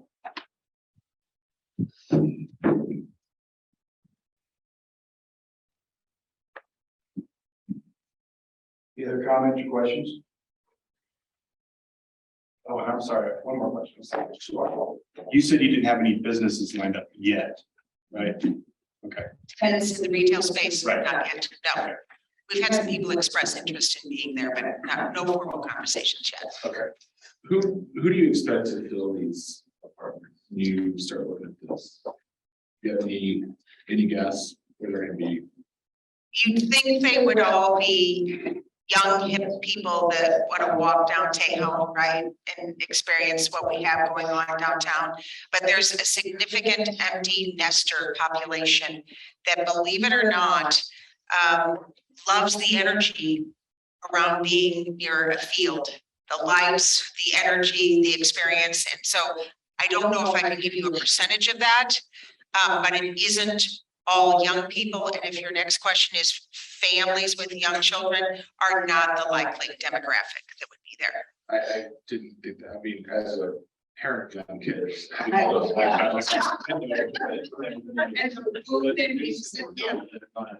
Well, some of those units will actually overlook the field. I know, that's what he said. He said it as a feature. And that's, I'm with you, actually, my portable would be like, oh, yeah, no, I'm with you. I'm with you. All right, and thank you. I don't think that. Okay, actually, I do. I'm sorry. I know, right? The parking that you mentioned, which company is managing that, or it's not the city that's going to be managing that, correct? So the parking will be Definitely not going to be the city. right. We've worked with SP Plus in the past. I'm sure they'll have the opportunity to bid. It will be some professional management. But Scott Lee in the Parking Enterprise has been very helpful in the design of the garage, the numbers required, not just from Widener Field games and concerts, but what's going on with Tejon and the employees, the ability to park and so forth. So it was programmed with the assistance of the city, but won't be managed by the city. Another question, sorry. Just looked down my notes and I'm like, oh, I still have this order. Could you talk to me a little bit about the blight conditions that we're looking at here and when that report was done? That report would have been done, I'd have to go back and look at my sheet, but I want to say it was done. Gosh, was that? Hey, was it? I missed that, sorry. Would it have been done before the city of Champion? Because I mean, I've lived in this area for so long that, and like that, and No. it was pretty blighted then. We've done, don't get involved, we've actually done, so as a matter of fact, even when we did what we told Museum of Art, that included some of this area too, so it has been studied quite a few times. But this particular study was done September 22, 2021. It's just when that is the official date when the actual report was done. For those sites, yeah. 54 through 61. I think yours. Yeah, that's. No, it's not, but it has changed a lot since. Really blighted. I mean, it's changed a lot. Okay, I think unless there's any other comments or questions, Thanks for the presentation. Appreciate it. Yes, sir. Thank you. I'm gonna recommend that we take a 10-minute break. Be back in here at, let's say quarter after 7. We have about an half of this to go. Meeting back in order, please.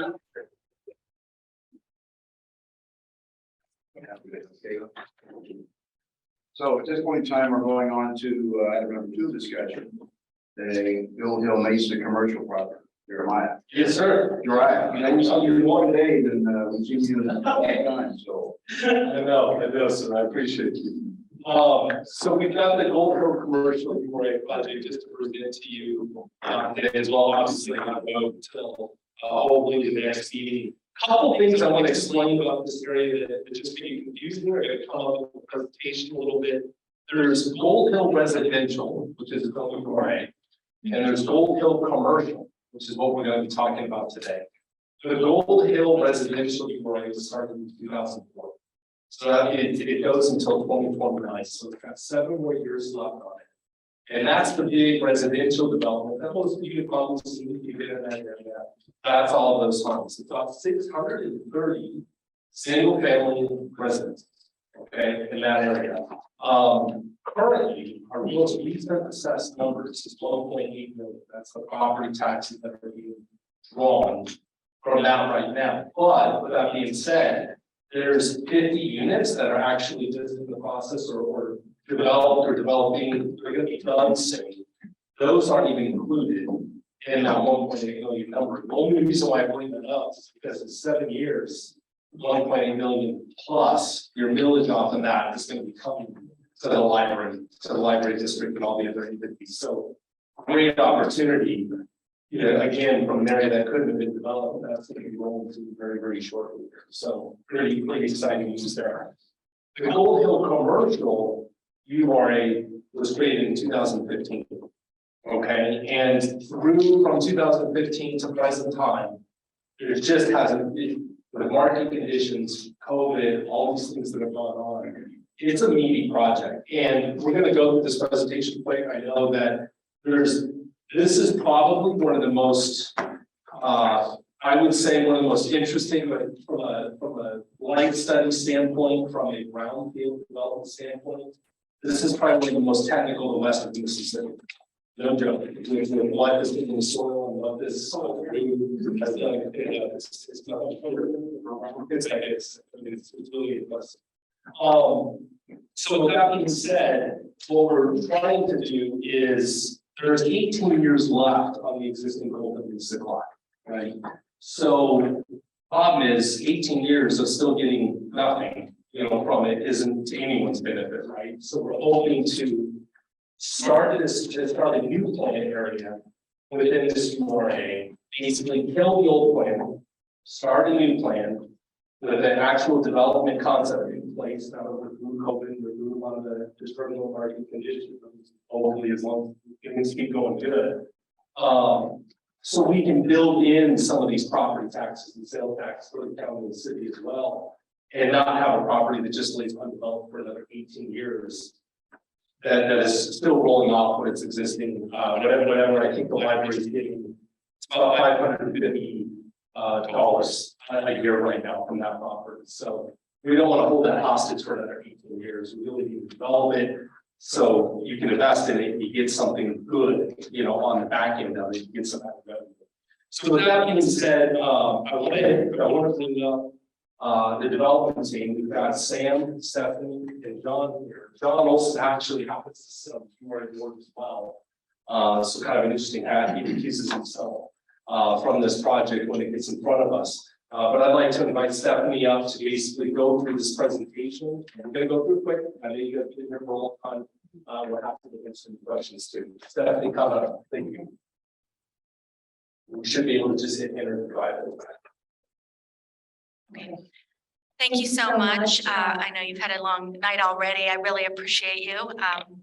Appreciate the board for hearing us tonight. And we also appreciate your consideration of our request for the TIF for our commercial area. I will go through this quickly. As Darius said, I know I presented this exact presentation to a smaller subset of you a couple weeks ago. So I'll go much more quickly this time, get to Q&A as soon as possible. I would like to draw your attention to these two photos up here. I think this is a great example that juxtaposes what this property once was at the turn of the century. The Golden Cycle Mill, which was one of the top producing gold mills in the nation for a period of time. And then next to it, you will see our current Gold Hill Mesa residential area that Jariah mentioned. So this just kind of exemplifies what we've been able to do to date. And we'd like to carry that vision forward. So press enter.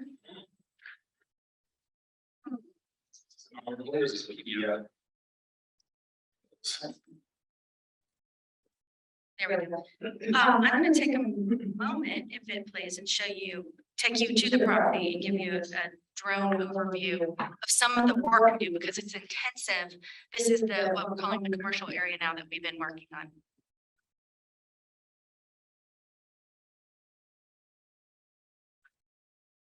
There's usually some sound on here, but I'm just going to speak to this now. You've probably seen some of this work being done if you've driven down Highway 24 or 21st Street.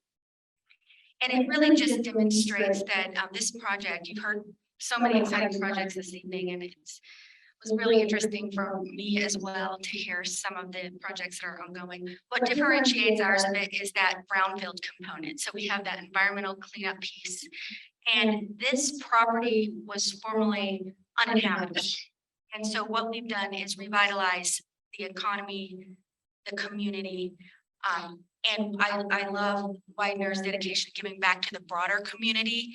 And I'm going to demonstrate here in a minute that this is precisely what Gold Hill Mesa has done. We've started with a vision of bringing the community and the neighborhood back here and reinvigorating, like I said, everything from our section of Fountain Creek to bringing essentially life back to this property, which has essentially a halo effect on the area and impacts Colorado Springs as a whole in a positive way.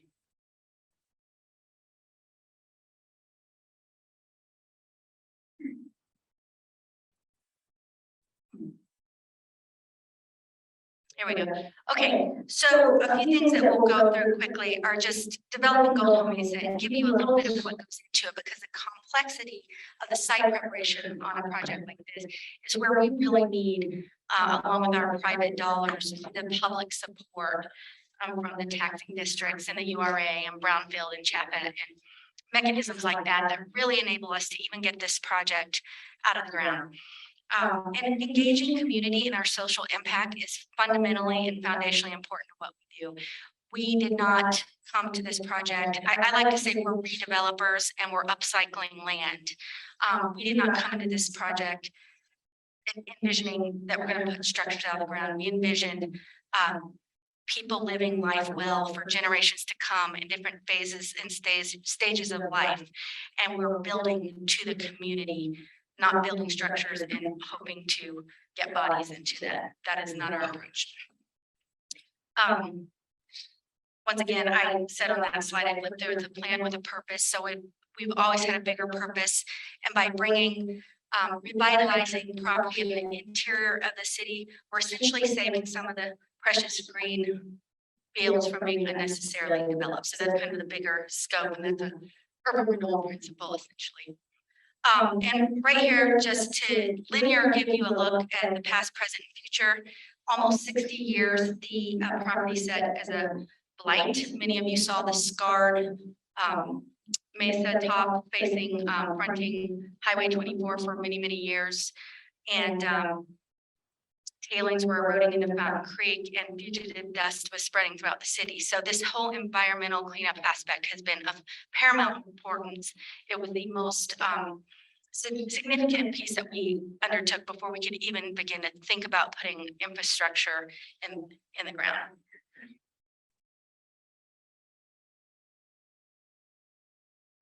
Just quickly, a little bit of the history. I'm going to touch this quickly because I can talk about that all night. It's so fascinating to me, and a lot of this research I've done in the library right here in your historic section.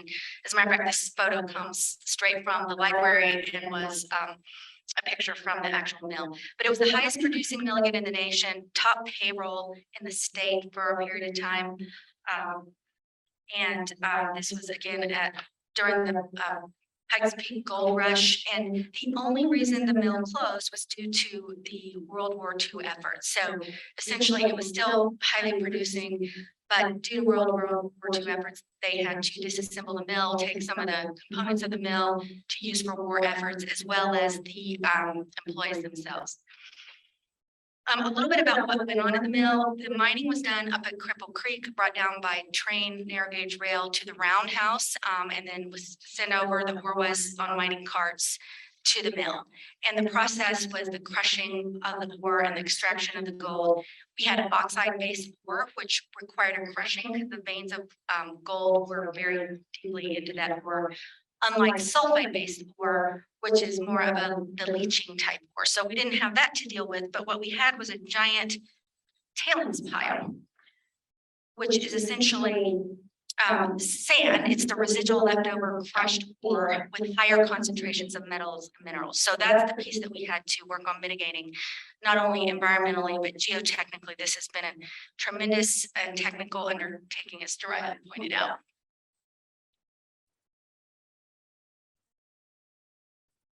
So essentially, we're at the juncture. When I say we, I mean citywide. What do you do with a site like this that's sat dormant for over half a century? There are really three choices to clean up an abandoned industrial site. Number one, do nothing, and then it blows around with fugitive dust as a blight and an eyesore for many more decades.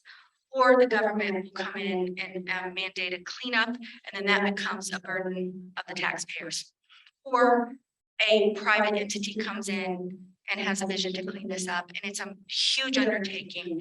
Conventional lending doesn't always apply, particularly due to the brownfield aspect that becomes seen as a risk. And we'll get into the numbers a little bit as to how that works, and Sam will come up and mention that. But anyway, we couldn't have done this without the public-private partnership aspect.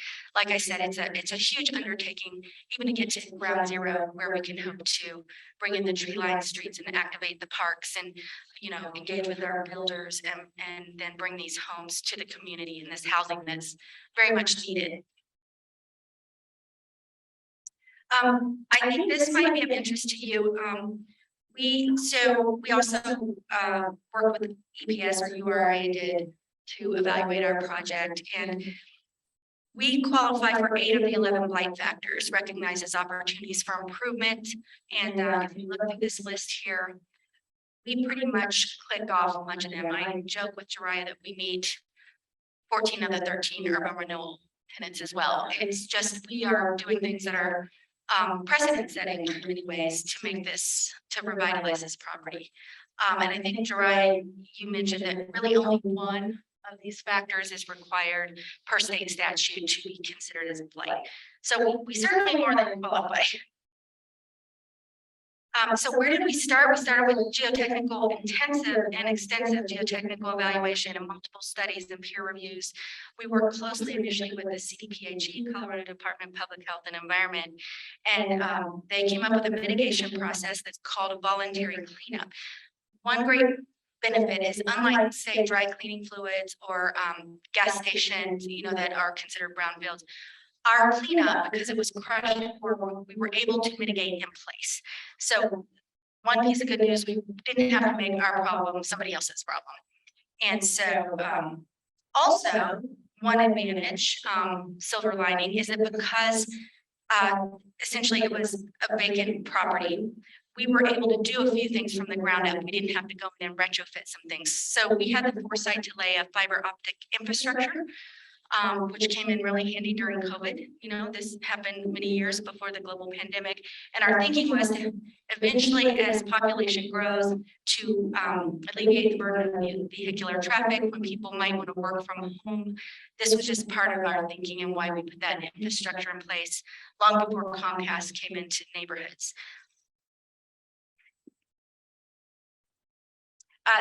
Quickly, this is our mitigation process. We go down 4 feet. We mix 60% native new soil with 40% tailings, and then an additional 2 feet of clean soil on top of that. And that's called our voluntary cleanup plan.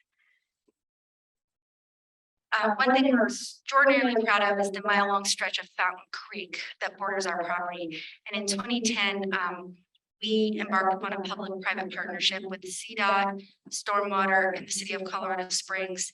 And we were able to restore Fountain Creek, and the whole ecosystem came back to life. There were tailings deposited in the stream left over from when the mill was operational. And because of our V-Cup, we were able to expedite this process. It might have otherwise, financially speaking and operationally speaking, taken decades. We armored against a 100-year flood, and lo and behold, in 2013, we got our 100-year flood. And the stream held up beautifully. The natural habitat, wildlife has come back, and it's something we're extraordinarily proud about. Anyway, just this is some information here. You can continue looking at just our huge amount of land work. I know these aren't pretty pictures, but I just wanted to demonstrate for you just the amount of work that goes into the site preparation. 75,000 cubic yards of buried concrete in an additional, that wasn't just from the old mill beds that we had to excavate, but in the 80s, there was concrete dumping that went on the property. So we've been able to mitigate most of that and repurpose most of that concrete on the site and not have to remove that. Here's a quick example of one of the mill foundations that we pulled out of the ground recently. The optics on the property, if you've driven by, you probably didn't, you see the equipment working, but you probably didn't see what we were pulling out of the ground there. So that was extensive. How am I doing my 10 minutes? Okay, here we go. Lots of equipment. And this is to demonstrate the amount of work we've been doing over the past 18 months, but also to just tell you, financially speaking, just this equipment alone, we have an extraordinary financial burden and burn rate to the tune of approximately $15,000 a day for an extended period of time. And, you know, we can certainly quantify that, but I just wanted to let you know, comparatively speaking, if, you know, developing a project like this, it's why we can't do it, you know, without some level of public support. Smokestack, yes, we want to preserve that as a beacon to the future and paying homage to the past. And so we have a plan in place. We have a lot of exciting thoughts and ideas. We've heard from the community on different ideas for the smokestack, but every retailer we're talking with these days find that to be an extraordinary icon that will really be a hallmark of businesses coming in there. So we've heard a lot of enthusiasm about some of our plans to restore the stack. Just a quick overview glimpse here of the property. So you see here where it says future Gold Hill community. That's the commercial area that we're working on now. This is where we're talking about this current TIF. The TIF and the residential area that you know as Gold Hill Mesa, that's essentially complete. That's the area where our community center is activated. And that is where the taxes will be expiring in 2029 for the URA. Just a quick little cross section here. This is the area we'll be working on with the commercial. It's quite a grade, so there are going to be some phenomenal views that really capture the best of our city. You can see all the way from downtown, Garden of the Gods, Pikes Peak, and we have a plan to put an amphitheater. We already have a Music on the Mesa, Art on the Mesa program that we continue to carry forth into this new phase of development. Also, we're very dedicated to creating green streets and pocket parks, and that all that connectivity and that whole vision will continue into this new portion of the development. I think this might be of interest to you, just the URA plan we directly support, or Gold Hill Mesa directly represents 6 of the 6 themes. We click off all of the themes, frameworks for what we, you know, what we're doing to redevelop this area. And a bigger picture, we're also fulfilling a vision for our city and implementing Plan COS. So really, once again, just a big picture, what we're doing with this property is activating the whole area around there. We are essentially taking something that was formerly uninhabitable. We didn't displace any businesses or population there. We're essentially from the ground up creating a vibrant community that we hope will inspire. We're already seeing indications of uplifting and having a halo effect on the surrounding area. Okay, then some financial mechanisms on how it pencils, and Sam can come up and speak to this a little bit, but basically this demonstrates that working on a brownfield project, it requires significantly more private dollars because we can't really qualify for the usual arrangement mechanisms, it's just too risky. Yeah, just to add to that, you know, when you work on a brownfield project, the total project cost is quite a bit more, and it's not just the dollar amount, but the time that it takes to develop a project. And so when we look at these two examples where we have a typical project, and if you're getting a loan of 7%, you're getting a loan of 50% to develop the land, when that cost goes up, the lenders aren't necessarily putting out more dollars because you're not really creating more value for them. All you're doing is you're spending more dollars to mitigate the site as if it was any other project that they would lend on. And so that's where we kind of come in, and so you can see for the lender side, our typical project goes from 67% of the project down to 42% because the project got larger, and we as the developer are increasing the equity that's invested, but there's still this gap, right? And that's where the public-private partnership comes in to help fill that gap. Sam, would you like to speak? Just a little snapshot here of. Yeah, so this is kind of some of the programming and some of the size of what we have planned for the commercial area. So there'll be about 200 plus single family homes. There'll be about 148 townhomes and third homes. There'll also be a multi-family project, as well as a 100-key hotel. And we're also talking about bringing in some retail and restaurant, and we're trying to get a grocery in there as well, which we think would be great for the community. But ultimately, we're creating a community that brings together both all these various types of owners and renters and retail and things that kind of balance each other. So you have a retail community, you have an amphitheater that has programming and music and places for the public to come, and then we also have people living there. Yeah, the whole notion of mixed use, it's very important to us. We heard a lot of discussion tonight, other projects doing the same. Not only has that become popular and trendy, but it's always been our vision at Gold Hill Mesa to have an integration of residential and have some great amenities for people to walk to and enjoy life, and maybe reduce a little bit of the vehicular burden along the way. And then one thing I would also add just on the residential portion, when we think about comparing our community to other communities, we do consider ourselves an urban community. And so we do have apartments, and when we look at our single family and our townhome and third homes, it'll be much smaller units, right? So some of these will be for rent, and so we're hoping to have 1,000 to 1,200 square foot homes. So these are not 2,500 square foot homes. And the single family homes are also going to be much smaller lots. So a typical lot in Colorado Springs very often in this urban tract can be 50 by 120 square feet, so 6,000 square feet, and ours are closer to 30 by 60, so 1,800 square feet. So about a third the size of a typical suburban tract. So it's much smaller, much more urban, smaller footprints. And demographically speaking on what's coming in this area, again, is commercial, and we have had to squeeze that. Our original plan was to have this primarily commercial, but with digital disruption, e-commerce, several economic downturns in the global pandemic, we've had to scale as well.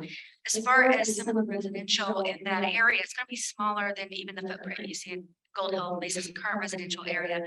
And we expect, demographically speaking, kind of similar to what Widener described, probably some right sizers or people, I don't like to say empty nesters because I'm getting close to that. I like to say right sizers who, and a lot of probably professionals working a lot. We do not foresee a lot of children and families coming to that area just because of the size of the lots.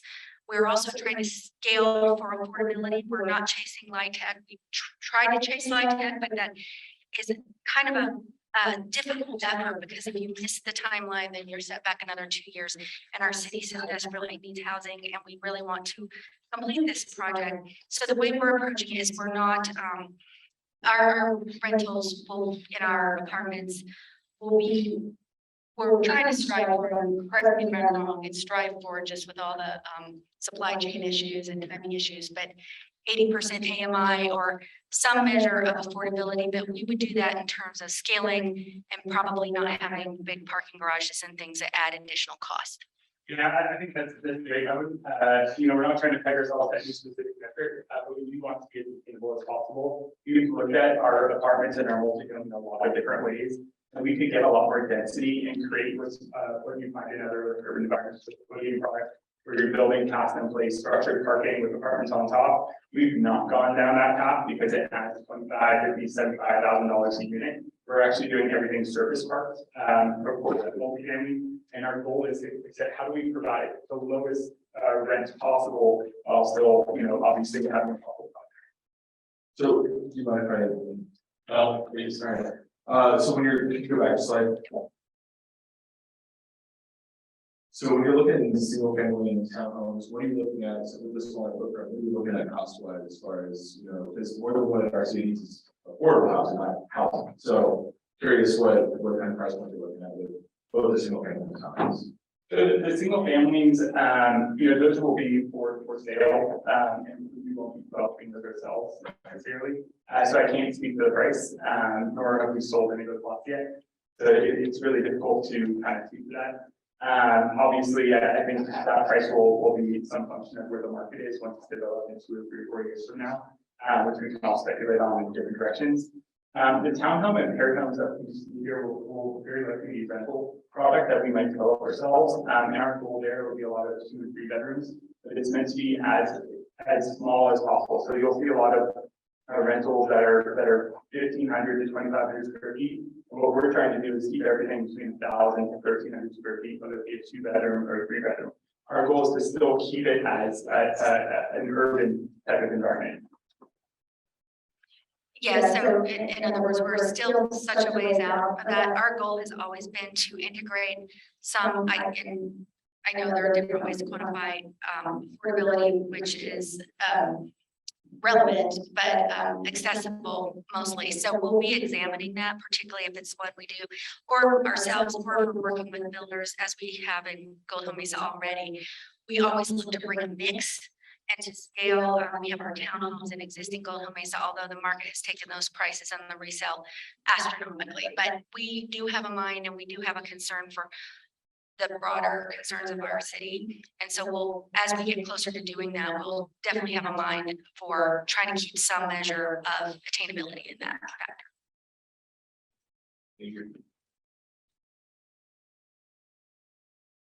This is a snapshot from a study that EPS had put together that the URA had engaged for. And so you can see here where the base is over the 25-year period.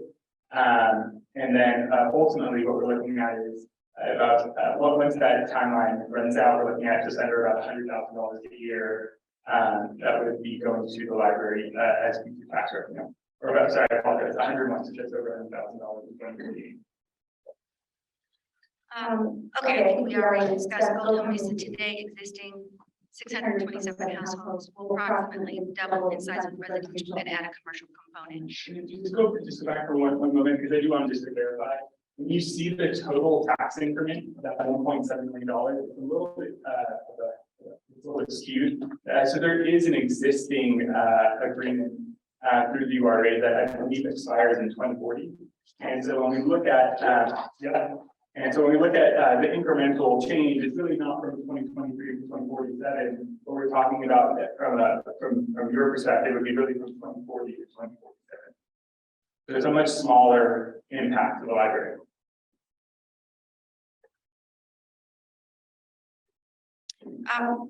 One thing that some of the advantages that we've created at Gold Hill Mesa that we will continue in this new phase, this new development, is that just our dedication to activating these parks and greenways and Metro District has been phenomenal to enable us to do that. But also, much like Widener, I wish we had some better slides showing images of how we've always dedicated this project to the betterment of Colorado Springs as a whole.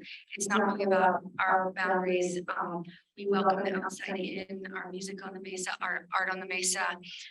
We have concerts now for 15 years in our park, and that's kind of fueling music, and the arts are the heartbeat of this community. And we really brought the aesthetics back to something that wasn't otherwise, that made it so much more livable and desirable. But also everything we do up there in our community center is dedicated to a worthwhile nonprofit in our town or a worthwhile cause. So we're continually looking to give back to the city in some way. This is just a little glimpse of the park during concerts and some of the greenways, and just the walkability and pedestrian friendly nature of the neighborhood. This just lists out a few benefits of the Metro District, and I think this image kind of says it all, where we reach out over downtown here. I'm not going to show these, but what I'm going to show you here is we work with 40 nonprofits. Just to name a few, children's literacy. We provided our community center during COVID, and we set up for them so that children could continue to be tutored. And that still happens today, every Monday and Wednesday. Art on the Mesa, as I mentioned, we partner with Cottonwood Center for the Arts. We launched our Art on the Mesa in 2007 when Waldo Canyon Fire happened, and we started Faces of the Fire with a journalist and a photojournalist in town, and we just continued this art program ongoingly. Bike for Hope with CASA. We've done so much with so many, Homeworks Pikes Peak, and if I can show you pictures, it's either we dedicate our space and give it away for free, sponsor anything from food or beverage. I sit on many boards myself, and I know how difficult it can be for nonprofits to really benefit from the outdoor space. So as often as possible, we dedicate that space because we believe it's just a force multiplier of good for the broader community. And that's it.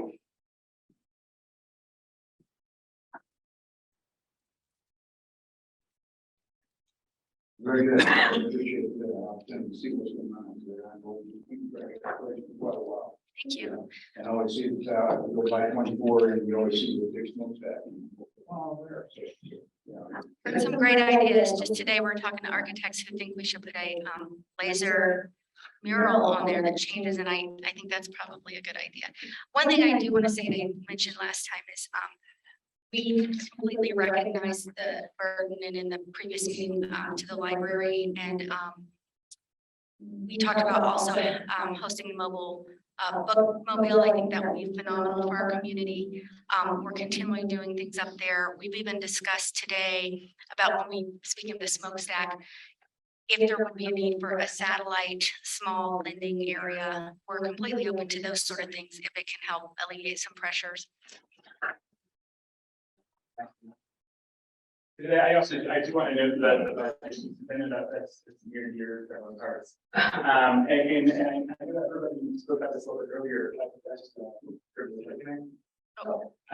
When we talked about the halo effect, what happens when we develop a community like this to what's happening around it. And we already know that, having Goldville Mesa over here has already made some impact on the community. But what we're really talking about on the north side is having a retail corridor that comes across and really overlooks the span of both downtown and Old Colorado City, and actually overlooking to Garden of the Gods, and then having a walking path to a music park where we can actually have programming or music in the Mesa. And I'm just thinking about being able to go with your family on a Saturday or Sunday afternoon, and being able to pick up some food and walking over here. And that's open to the public to catch a show. What does that do to the property values for all of over here, which will be running off in 2029? That one rolls up in 2029. So 2029. So there will, I can confidently say that there will be some halo effect, and obviously for the broader community to Old Colorado City, very, very much so within Goldville Mesa as well. I know John is a resident, and the idea of seeing what's going to happen with the commercial area, I think, is really exciting.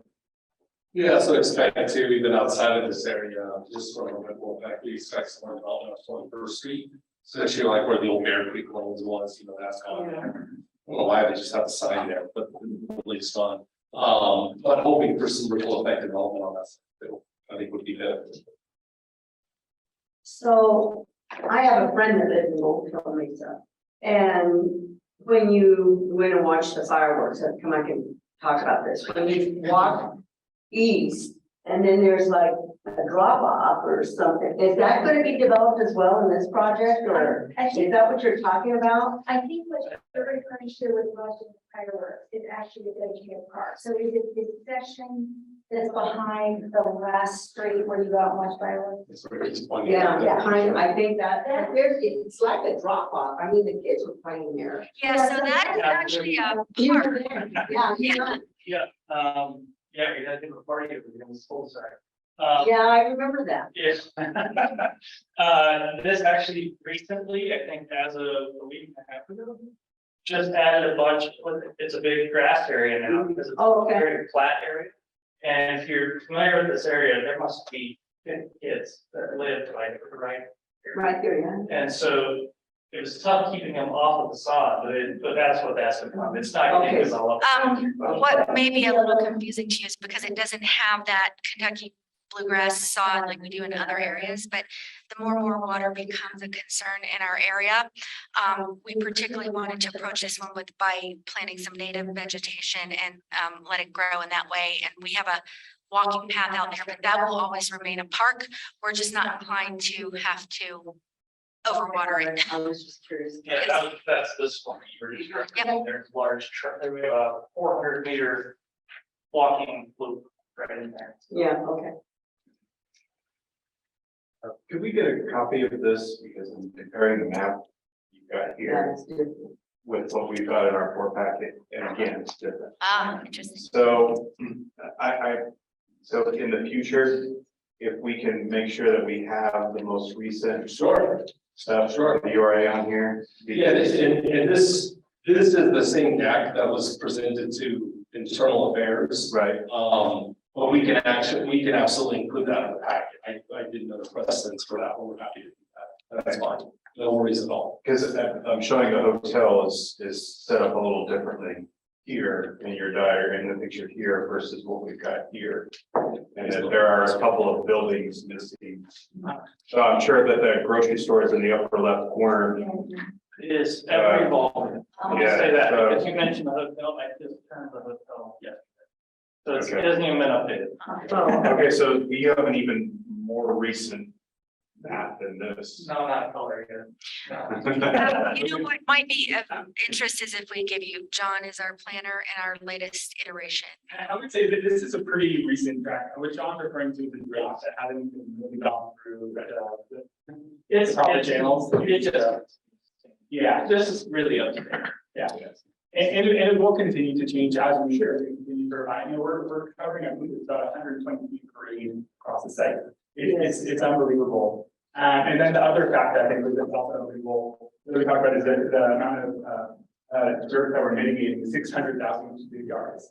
And you know, when you do the math, that was actually, if you take an acre of land and shoot it up in the air 370 feet, that's how much land has got mitigated across Old Mesa. It's big numbers. Yeah. And there's 3 football field equivalent of concrete. Sometimes it's interesting to put it in these visuals that we can. Yeah, you don't see it until you get up in there. Like, I mean, I've actually gone on sheep tours, you know, through that area, and it's incredible. I mean, it's actually, you know, when you look at just the sheer amount of concrete alone, it's pretty amazing. So Uriah, I have a question. Yeah. So, in the old plan, this part was included, and that was from 2015 to 2040. So is that still in effect then, or? Yeah, so essentially, if they can't make this pencil out, then that continues to go for another 18 years. With not the development on it, this piece is, and what's been nice about this is where the rising property values help out, you know, all the tax savings, of course, but this all will roll off in 7 years. So by the time this gets approved, knock on wood, by the time that development plan gets fully functioned, and keep in mind, they just finished the last 50 houses in this right now. But as that starts phasing in, my guess is it's gonna be kind of simultaneously. You'll actually be seeing the ripple, and you'll see this money coming in right about when that's really starting to generate property tax.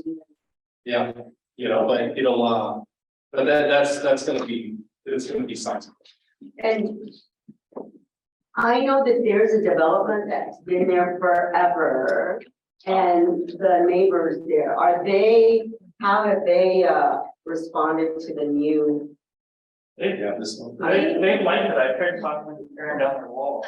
But, no, for the most part, they really, I think that they're excited about it. We've got some agreements in place with them. That are different than what the city mandates in terms of views that helps maintain views and height restrictions, things like that. So, the developer's been a great steward to them on that, so they've been happy. We met with them regularly. I served as president of the community HOA for quite a few years and would meet with their president of HOA. And now that we've started going through the entitlement process, we, John and I together have had several town hall meetings with them when, you know, anytime we go forward to ask for variances. So we met with them quite regularly, and they have had some turnover in their neighborhood with, you know, new residents, but, you know, it's fundamentally important to keep them informed and to hear their thoughts and concerns. It'd be great if we could get some library space. Well, you know, today I was meeting, or we were with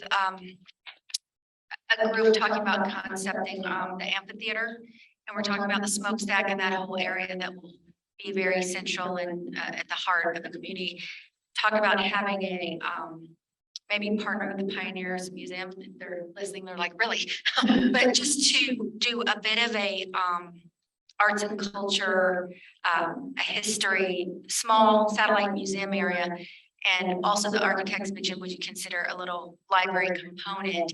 And they gave an example of something they see up in Denver that is kind of a satellite type library. We attempted our own little lending library in the community center for many years, but we would be delighted to have that discussion. We would be open and, you know, very much willing to do so.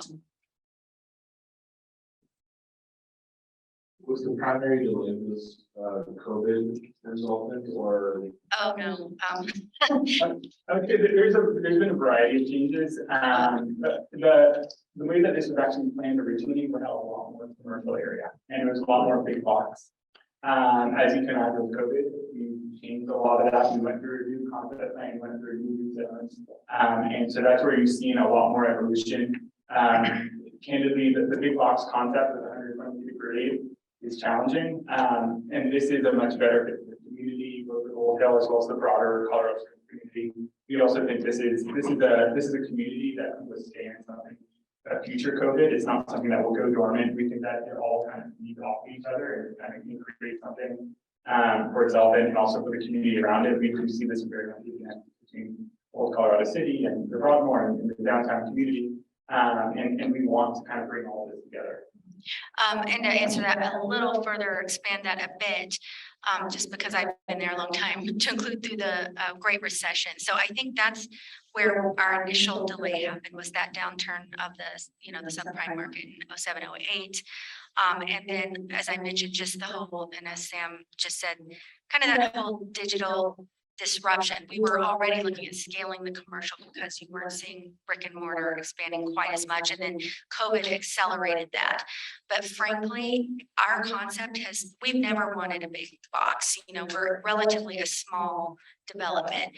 And so to be able to have something more experiential and not have to anchor with one of the big 7 box stores, businesses just aren't housing inventory anymore. There's a lot of still the online and just having storefronts. So we're looking much more toward experiential community type engaging retail and restaurants.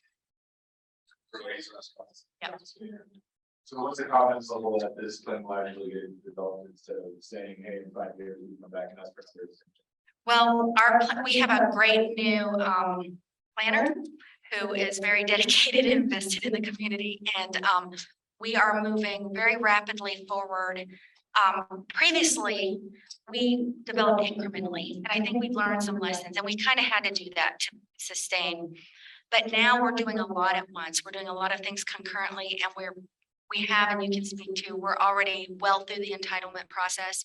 So for the first time, this plan is into the city, concepts approved, and we're moving rapidly, like doing a three-dimensional puzzle. We're not just previously where it was linear, and then we miss the market, and then we have to recover and rebound. So we're taking a fundamentally different approach, sort of all hands on deck. We're very committed and dedicated to seeing this across the finish line. And I can say too, we tolerate that. So we wouldn't go through, the board wouldn't tolerate it, going through a third, set. This is, it's already been made clear, this is the wrong way to get this work.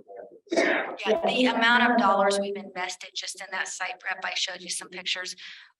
We can't afford not to complete this at this point. We have put all the efforts toward making it happen as well. So the zoning is in place for all of this right now, so we took the rezone process a year ago now. And then we have filing 11, this right here. And we have that into the city for recording the plat, which is the big, it's a all land first and then the recordation plat. Our engineers are working on wrapping up the utility drawings for that. That's for 11. Filing 12, which is right here, is going back into the city here in about a week and a half for its third review. And this last one was pretty minor comments, and we really haven't changed it. I don't think we changed it at all. We tweaked like the property line here and that kind of thing, and that kind of movement. But to go back to what Stephanie had said on all of this, there was probably a year during COVID when I was brought on to this that we took a year and maybe 52 different versions of the plan and just kept working it. And worked it until the slopes worked, and we stopped having walls. We worked with the grade, made it an asset to the project and to the development. And it really hasn't changed a whole lot in this last year and a half. There's little minor tweaks, like you mentioned, the hotels, like that.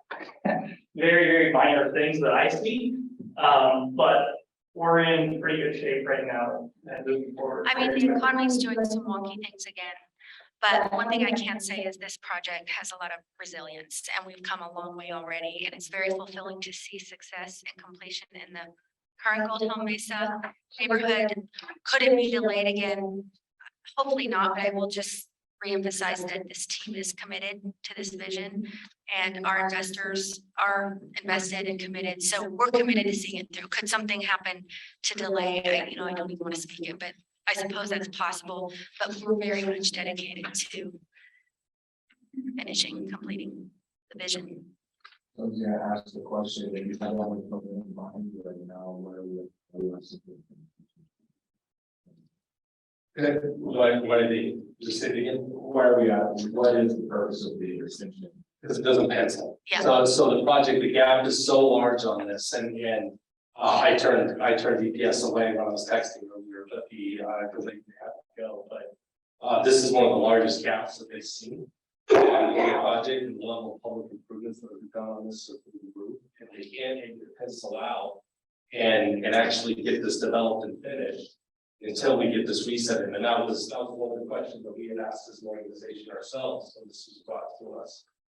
And again, just looking at the map, it's like, well, if nothing happens to this, and if it's just, if you're either not able to make this work, and you just let this thing go for another 18 years, it's what a shame, because it's like, now we've got nothing and no development going here. But by starting this new plan with a new clock, with these mechanisms in place, they can actually get something done. They can actually, it still doesn't pencil fully. As a matter of fact, we've had jokes. I'm not sure they would have done this. Again, knowing what they found in the soil, knowing everything that's come out. It's like when they scoop in and they pull out something else. It's like, we got another thing,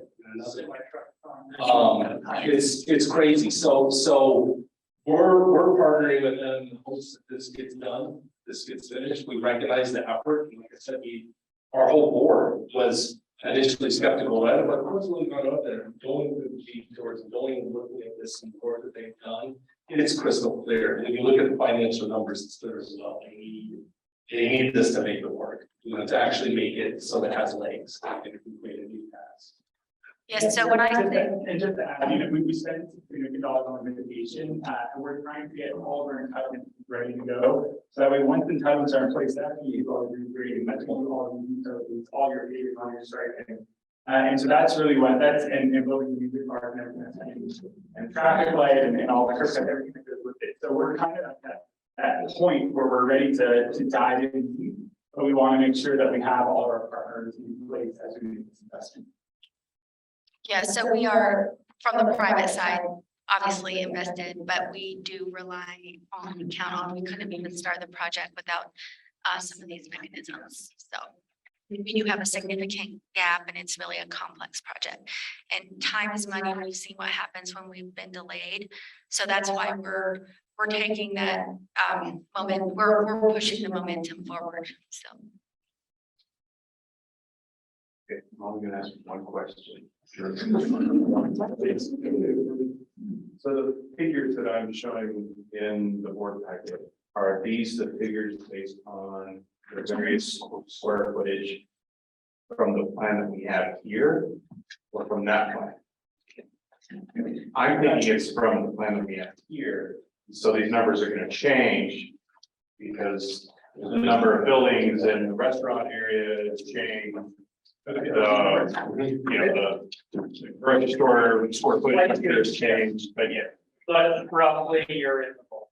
And that's, we use the numbers that ETS are generating. I don't want to get the numbers, but what I can say is that we're sharing with them what is our best guess based off of what design we have at any given time.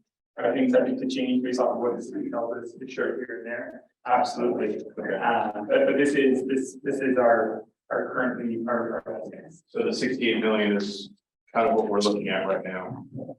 68 million? Yeah. We're looking at this. So part A of that. What are we talking? Are you talking about the Land acquisition, the site cost, the off-site cost, the common area improvement. Overall project. Oh gosh, no, we are 68 million from the library. No. This is development costs. I would say that those development costs are part of the. Okay. I guess. Yeah. Part B is all. We were exceeded. So, all right, so Debbie and I were talking after the internal affairs committee. And one of the things that we were talking about, and I'll probably refer to you, is I don't know about the legality of this, but this was our understanding. This was one property, one direct project that got split out at one point, or they were all separate projects. All separate. Okay, two totally different units. Okay. They worked together when originally adopted in 2015, the commercial was split up. So they've been separate. Okay, so the question was, if we do an extension here, is there a way that we could maybe shorten the length on the other one? From a legality perspective, that was just I didn't financing. Yeah, I didn't think so, but again, it was a conversation that we had, so she's not here, figure out how to ask the question, so. No, fair question, but I can tell you those. All that revenue is already placed, it's just a metro district funds. That was changes. Right. But it does roll off, so. Pretty flat. Yeah. All right. Yeah, okay, I'm gonna go do. I mean, you can have a part 3, but it's pretty long. Just roll down that. Yeah, It's part of the readings and. We have had conversations about that. Any other comments or questions? Or you've already had your one question. I don't have.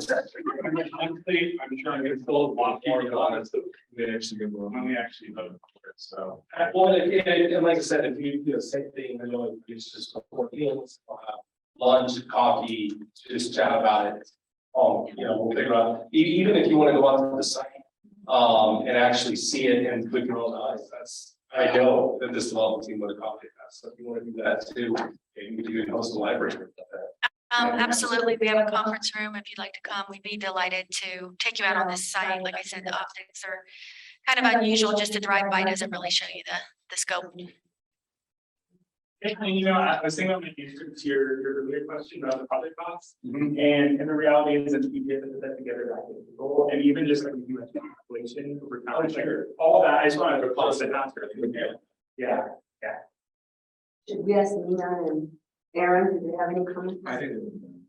Well, it is bedtime for children. Thanks for your time. It was a lot of fun. You have an incredible staff, by the way. I've looked it up. So you guys are great group here. You guys. I was gonna say, I'm happy. I know we're gonna do this year, and a lot of people from No, we didn't. But I don't see here from these. Maybe that's just. What do we say?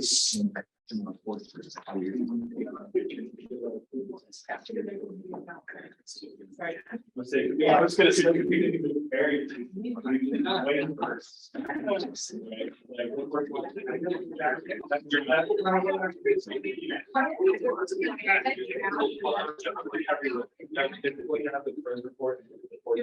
Props to you. That'd be doable, Mr. President.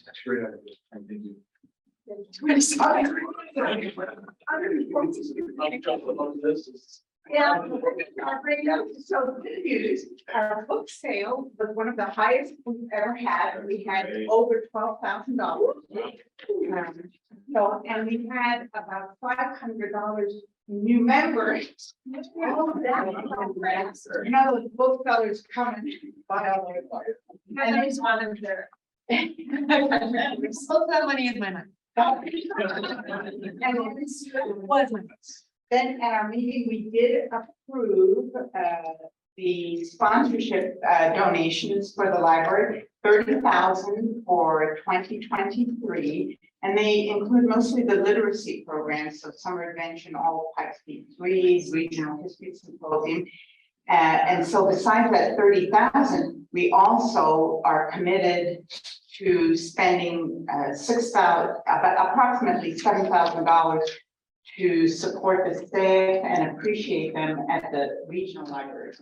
They do not have a friends group where the branches do, so we want to make sure that we take care of the staff at the library. And if things keep going good at our book sales, there'll be more money than what we just already approved and everything. So thank you. Thank you. Great job. Sorry about keeping you so late. Oh, that's all right. That's all right. Great job. Thank you. Lance, want to go home? Yeah. Lance is here. Do you want to do your report, get out of here? I'm not going anywhere. Right. So I think that was it. We can Great. move on. Yeah, so. Is it my turn? Anthony, I like how you're like, okay, look at sitting here. Brought some snacks. I know, right? And so, Coffee. I was change document for the package.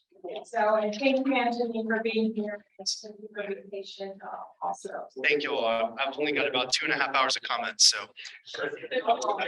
Hey, I have just a question. If it's okay with you all, I'm just going to provide a very brief overview of the strategic planning process. Some of this will not be new to you, so I'll try to keep it brief. And then I think you all have a 2-page document, and I think you've also reviewed the full document, is my understanding, at your retreat. So any questions that you may have, I'm just going to brief overview, and then we'll jump into questions. Okay, so over the course of this entire calendar year, PPLD leadership and staff have dedicated immense time to the development of a strategic plan that really provides a broad framework to guide the district's work through the end of 2025. This planning work has included the development and adoption of a new vision, mission, and set of values, which this board adopted, as well as input from the public, from all staff, from management and leadership teams, as well as from the board of directors. Just briefly, our public engagement included more than 100 in-person participants. That also included elected officials and community leaders who had dedicated meetings. More than 200 responses on whiteboards in libraries across the district. We had whiteboards set up at every library branch. More than 800 comments from online surveys and input from all library staff, from folks at the front desk all the way up to the leadership team. So after the district's new vision, mission, and values were adopted by the board in the summer, the interim chief librarian convened a strategic planning committee made up of staff and board members, as well as one community member, to work with me as a consultant to begin the development of the district-wide strategic planning. The planning committee worked with data collected over the course of the previous 7 months from staff and public to identify 6 areas of focus that are in your board packets, which serve as the pillars for the development of the strategic plan. The committee then used design thinking techniques that I led to develop strategies within each area of focus. Those are also in your board packet. I believe you all made comments and revisions that have been made by the Chief Communications Officer. The committee then used those strategies, well, actually, let me define strategies here. Broad approaches to advancing the work within a particular area of focus, and then the strategic planning committee identified tactics within each strategy. So everybody on the committee had the opportunity to do that, and we got a lot of tactics. So what you saw in the plan was not all of them. Those were actually reduced down. We did keep everything, by the way. So all the input that we've collected, every sticky note that anybody wrote on, every tactic that was submitted, we have all of that, all that data. Because you never know, right? After the planning committee developed these areas of focus, strategies, and tactics, I worked with the chief librarian, the chief public services officer, and the chief communications officer to identify tactic leaders and timelines for tactic completion.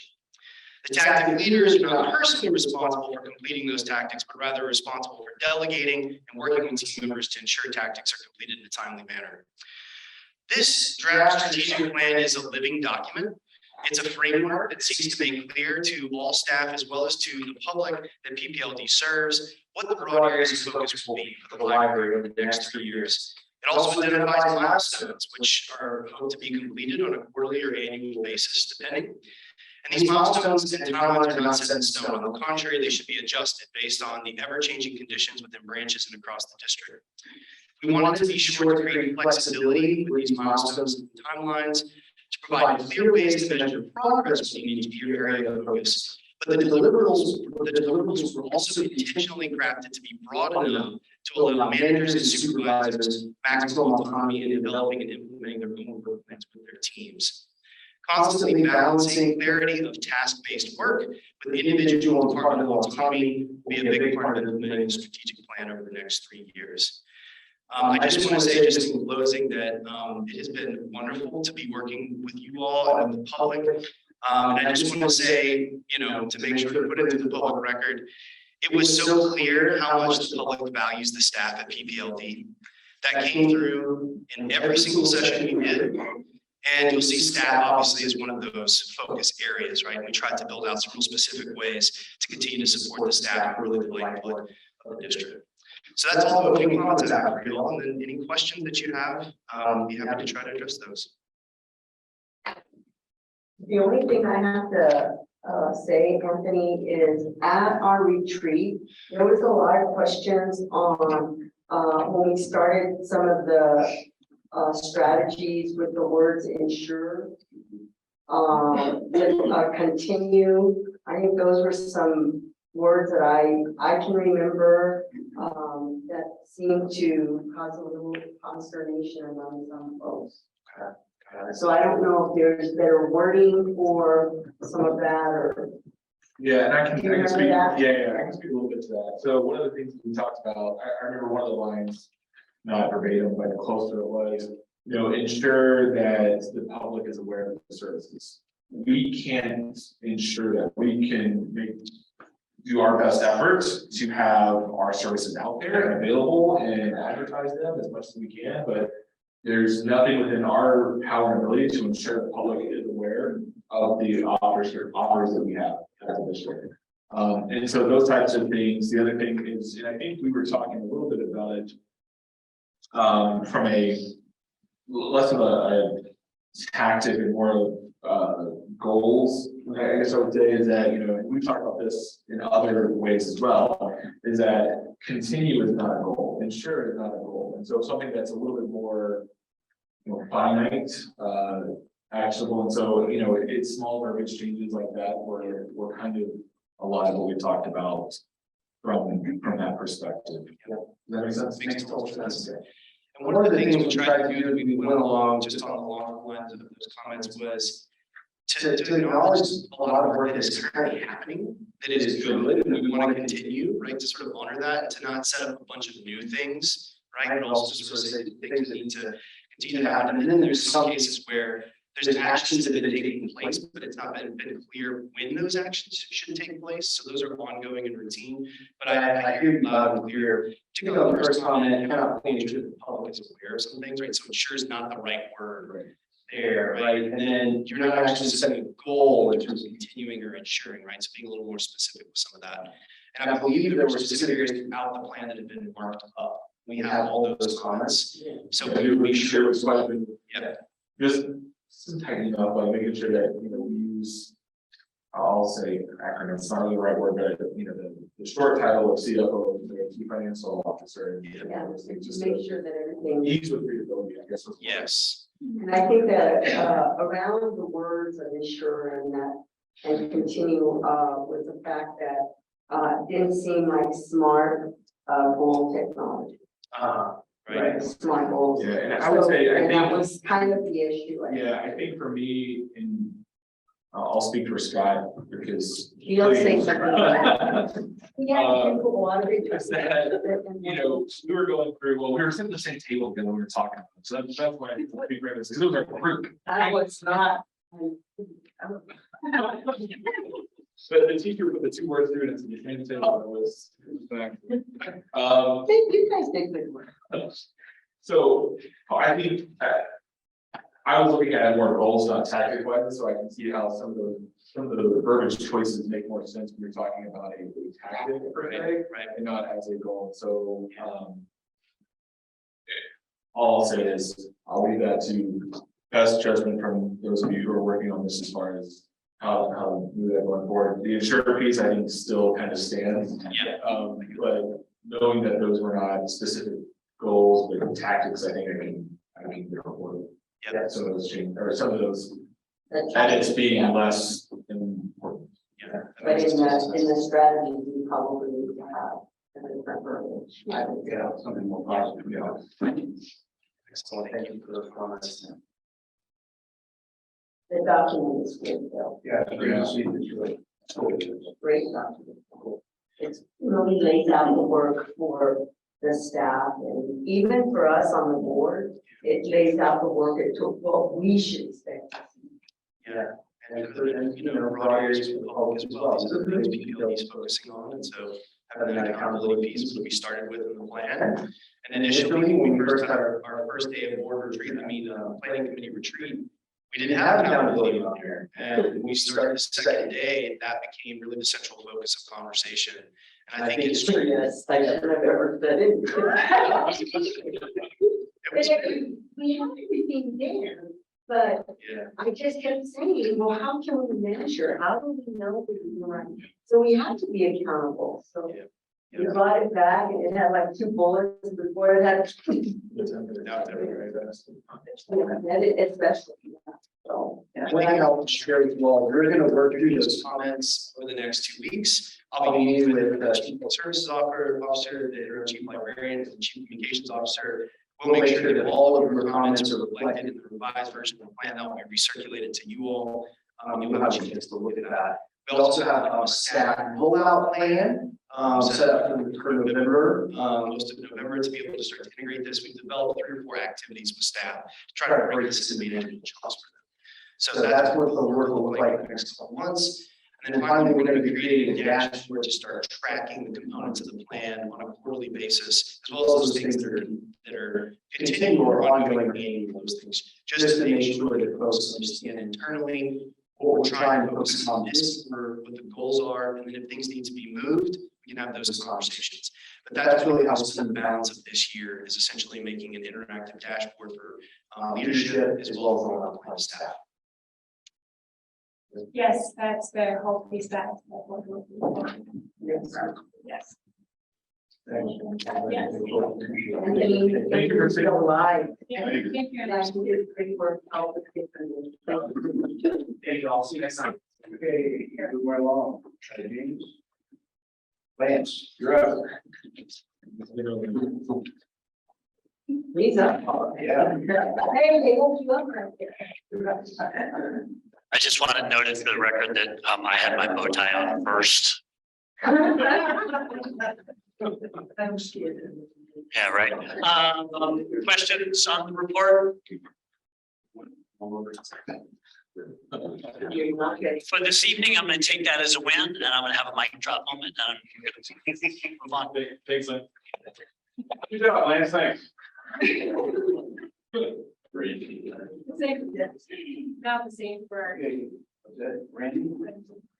Any questions? No.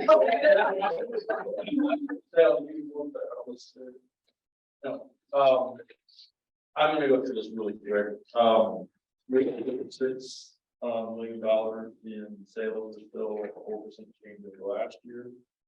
Our expenses are tracking better than they have in previous months, in that we are for the most part below the 75% that the 9 months represents in spending, if you get a straight line on your spending. Our number on the that I estimated for operating expense and personnel services spending to the year-to-date budget is still $2.7 million or 11%. So in other words, there's $11 million on their available budget, saying basically 2.7 of it is gone in the books and likely not going to be spent. The fund section, the special revenue fund, again, we're spending that down very is continuing to do work in these 3 locations to take care of that. You're still going to see a deficit position on the fund balance for each library, because we did get a check for $242,000 for part of October. So of course that is not in this book, so that should be showing up on the next statement. So if Gary did no other spending in here, we ended up having to cover about $109,000 for a deficit on that fund for the location for these. And that'll be part of the next iteration of budget talk around the mid-year for 22. Penrose saw relatively no activity, so we're going to see a fund balance change there. 21C was pretty much the same thing. And the capital fund reserve, which is kind of like catch-all for facilities, IT, communications, all the separate little funds grouped together. We did have an actual spend on self-check and security gates that you all had approved back in January. So this was the shortfall that was discussed at that time. And so again, that'll be another item on our mid-year adjustments that we talked about first part of November. And cash is at $25.5 million at the end of September. And should end somewhere around 20 at the end of the year based on our year's activity. Any questions? Very good, Randy.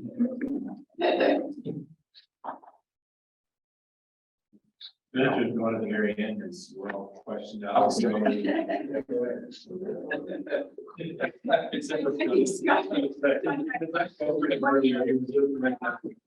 God did make it simple water. So mid-year discussion budget will be next month.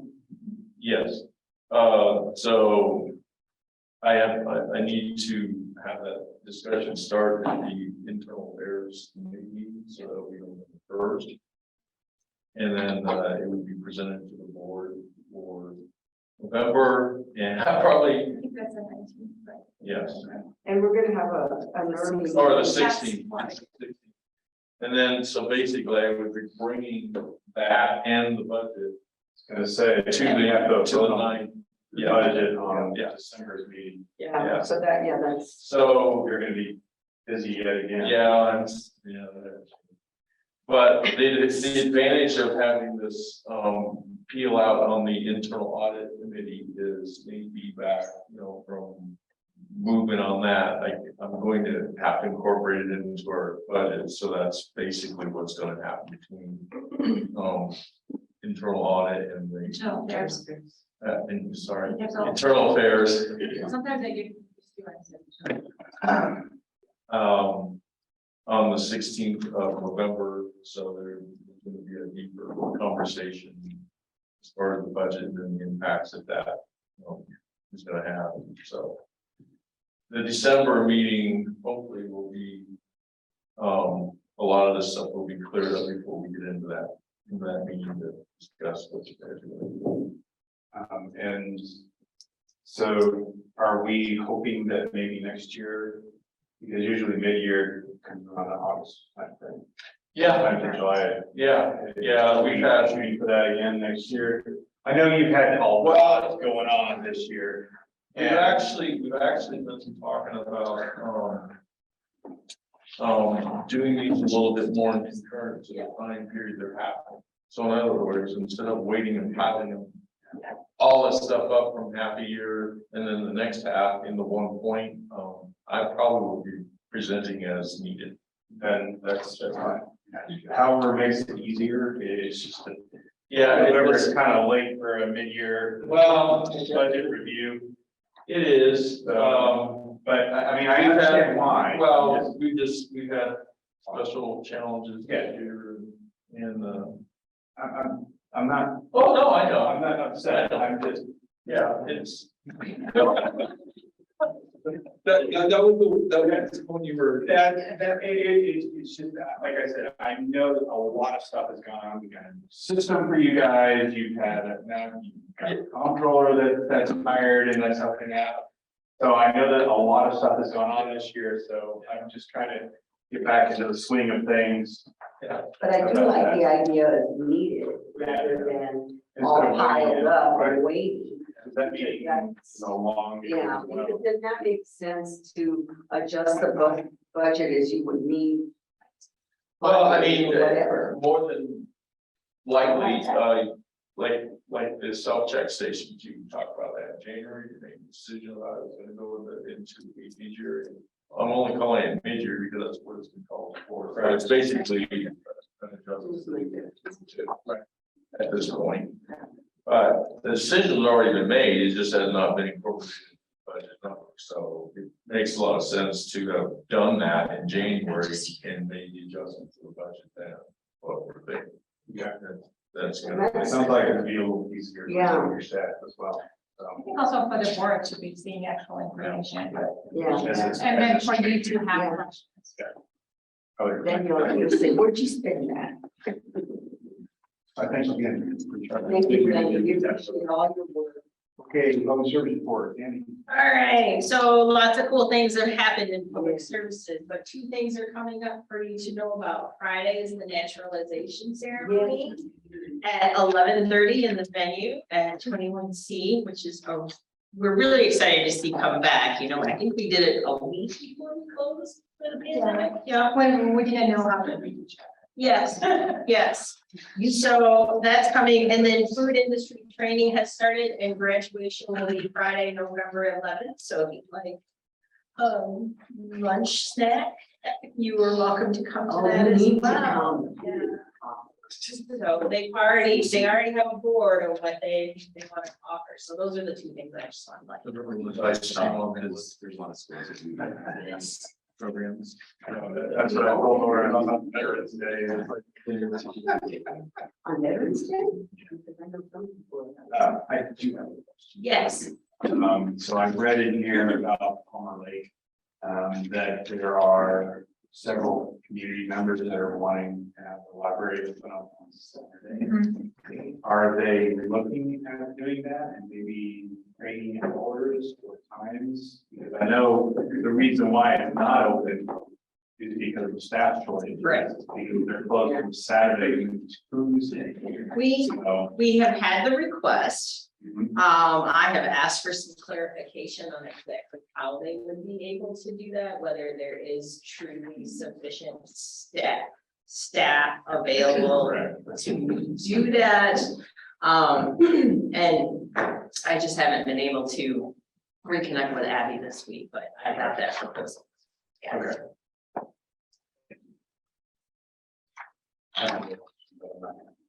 All right, please. So we're sure. Thanks, Kevin. This is wrong now is clear support.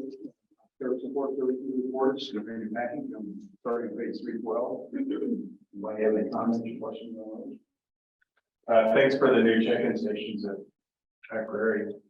Yeah, check. It just hears only about there. I do. Self-check, yeah, self-check. It was nice getting self-check since the library didn't have before.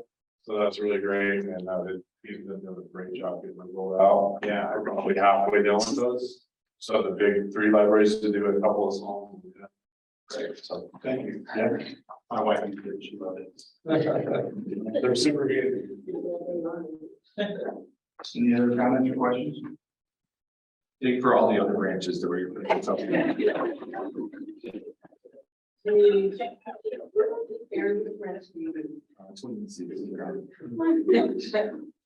Okay, moving along, the interim chief librarian reports. Okay, so, What she said, and what she wrote. There's a lot of doodles on that. I mixed this that. But I did have some very good meetings, I believe happened already, so I have to meet Jack Ring, Stephanie Burchin, and Michael Sullivan, so they actually came here and talked, and Tim Morris did a great job doing the tour of our special collection. So I learned that Jeff Ring loves history, so he recommended that. And we said, call the library. Everybody saw her. So that was good. I have a scheduled meeting with Holly Williams, I think it's next week. So I had a meeting with Commissioner Reitner. And we talked about the community and what's going on and the comments or feedback that they might be receiving from constituents. So those meetings went well. We have a meeting scheduled with Spring Press Commission that reached out to us. They want to have a conversation and believe that about the emergency response partnership. So for us and Michael, that we will meet them. Because for that, so because it's got to be scheduled. So yeah. And we will be talking about that, how we can also partner better and what we can be doing together. So I shared with all of you, we had a concerned patron from one of the branches regarding how he was treated by our staff members, that person that was wearing a dress, and because of that, he was kicked out of the library system, and that was something that we take very seriously. We want everyone to be welcome and feel safe in our facilities. So Michael Bretner, I want to thank him. He spent hours and hours reviewing the footage because we asked questions. Okay, when it happened, we want to make sure that it's addressed. So, and we did not find anything there of such like nature. But then I emailed that individual and offered to have a meeting. So that person will continue have a discussion with us. So I did receive interesting emails from the particular individual after my email, because I also let you know that I would meet with him. I have some with me as follow the guidelines. So that message was not taken very positively by that individual. Then we tried to confirm that. So, and long story short, Michael and I arrived at the location to have a meeting with this individual and to hear his concerns, but no one showed up. So that's, but again, when I receive concerns from the community members and they share that they do not feel safe in our spaces, or they are treated differently by our staff because of certain, just maybe prejudice or whatever. So we always want to make sure that they're heard and they're given opportunities to have meetings and discussions. So that's where we are. And also, as I let you know before, we had I believe 2 challenges that we received. So on a table. So right now we're looking at all the comments, comments, reviews, and feedback and data. And I will be presenting it to the Board of Trustees. The final decision on also what those books is in November. So, and and also I wanted to thank all of you for making yourself available and being at PPLD time. I received a lot of positive feedback from the staff. They really appreciated that, and thank a lot to hear from the Board of Trustees, and also thanking Aaron there too. And I want to thank Justin Goodwin. So he literally had, like, as soon as he didn't even start a position, he had to be dealing with certain rather challenging requests. On vacation too. So thank you very much. And also I want to thank you for approving the quorum policy that was shared with all staff, right? I believe that Friday. So far we have not received any more requests since that policy was approved and so any questions? I mean, I keep talking. I How close are you to completing the existing core request? we completed those. Okay, so We we have completed. no other additional. No. requests. We completed all of that. We have not received any comments from those individuals. Yeah, all our current requests are completed. Could I make a request? So for a core request, this is a non-core. Is it a half an hour? This is a core request, a core related request, okay? So what I've done in other public boards is when we get those core requests come in, we typically get as a board, just like a week after we said 0 requests came in, or we had 2 requests come in. And so I think that'd be helpful for us to kind of understand kind of what's going on from that perspective. So we can. That could be added to the policy. If we Yeah, want to sure. do that. Yeah, we could Since we amend that. Right, we wanted to discuss a little bit more about some of the items in the policy. Done. Yeah. Before the end of Friday. So, I think it'd probably be a good idea to go ahead and. Well, that's, because we were getting information that we were getting them. And now that we have the policy, it's nice to know that we're not getting. Yeah. And that just says what, yeah. So what I'm hearing that would like to hear, say that we received it. Yeah, Okay. I think we have it, yeah. Okay, also I can share how many we received previously. Yeah, sure. As compared to. Yes. 13. Pre-policy and post. Right, yeah. We're gonna get a long list. Okay, moving on to board reports, governance committee. We met, we discussed the agenda for the retreat, which went well, I believe. I know that I put the worst students together, but they did do a little work. We did review the conflict of interest statement, and we have asked for, we like the statement the way it's written, but we're looking to see if it can be digitized so we can fill it out online and look into that. The one thing that we're gonna have to bring up is whether we want to have the land acknowledgement or not at this point.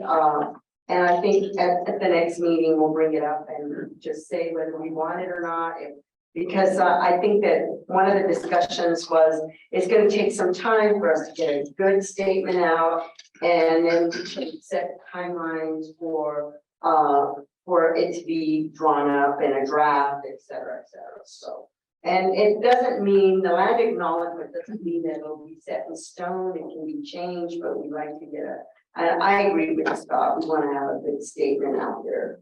So, and that's it. So the only thing that I think that it would probably be a good idea is just to send out an email to the board members. Yeah, that's what you were telling me. Yeah, just, if we would be interested, because it's gonna take some time, it's gonna take resources. And so, you know, surely staff is gonna get it. I would rather make sure that all the board members are like, yeah, let's go for it. Yeah. No, maybe this isn't the right time type thing. And instead of trying to say, surely go ahead and start working on it, and then find out nobody really wants to move forward with it. Wasted all that time. It's true, that's exactly why we want to make sure the board is in consensus of going forward. Right. The other thing that we have, the longer we look at the bylaws, the more language changes we find. So they're still not completed, we're still working on some language changes. So. But it's on the website though. Yes, thank you for doing that, by the way. Yeah. So anyway, that's it. Thank you, Scott, for the reminder. Yeah. I do have on that on my notebook over here somewhere. Thanks, Laura. Okay, Internal Affairs Committee report. So pretty much everything that we discussed has already been discussed or voted on. So, yeah, thank you.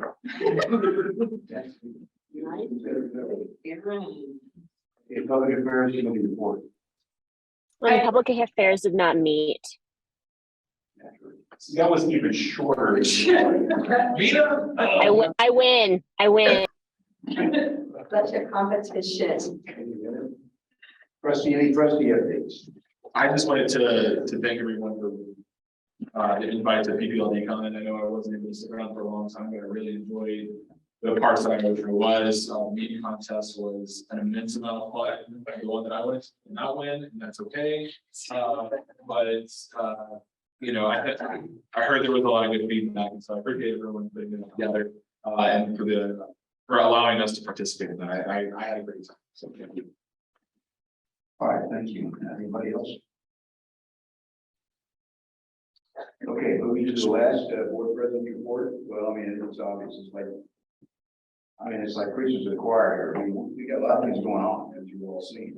And URL is part of this. Added another couple of hours for our meetings that normally wouldn't be involved in. But you know, we do a service for the community, so we appreciate your attention to what's going on. I'd like to say that I established a subcommittee for the CEO selection process. And I asked Debbie and Dora to lead those committee. Now, as long as there are only two trustees involved, no requirement to have a verbatim list of whatever was said or whatever they can say. Three or more, then it requires we have to have a public meeting, basically, say it public and have it recorded. So they will do this, and they will take time to bring eventually to us the folks, and maybe even physically come in, and we have to select from them or ask questions and whatnot, and that's what we'll go on. You know, the one select.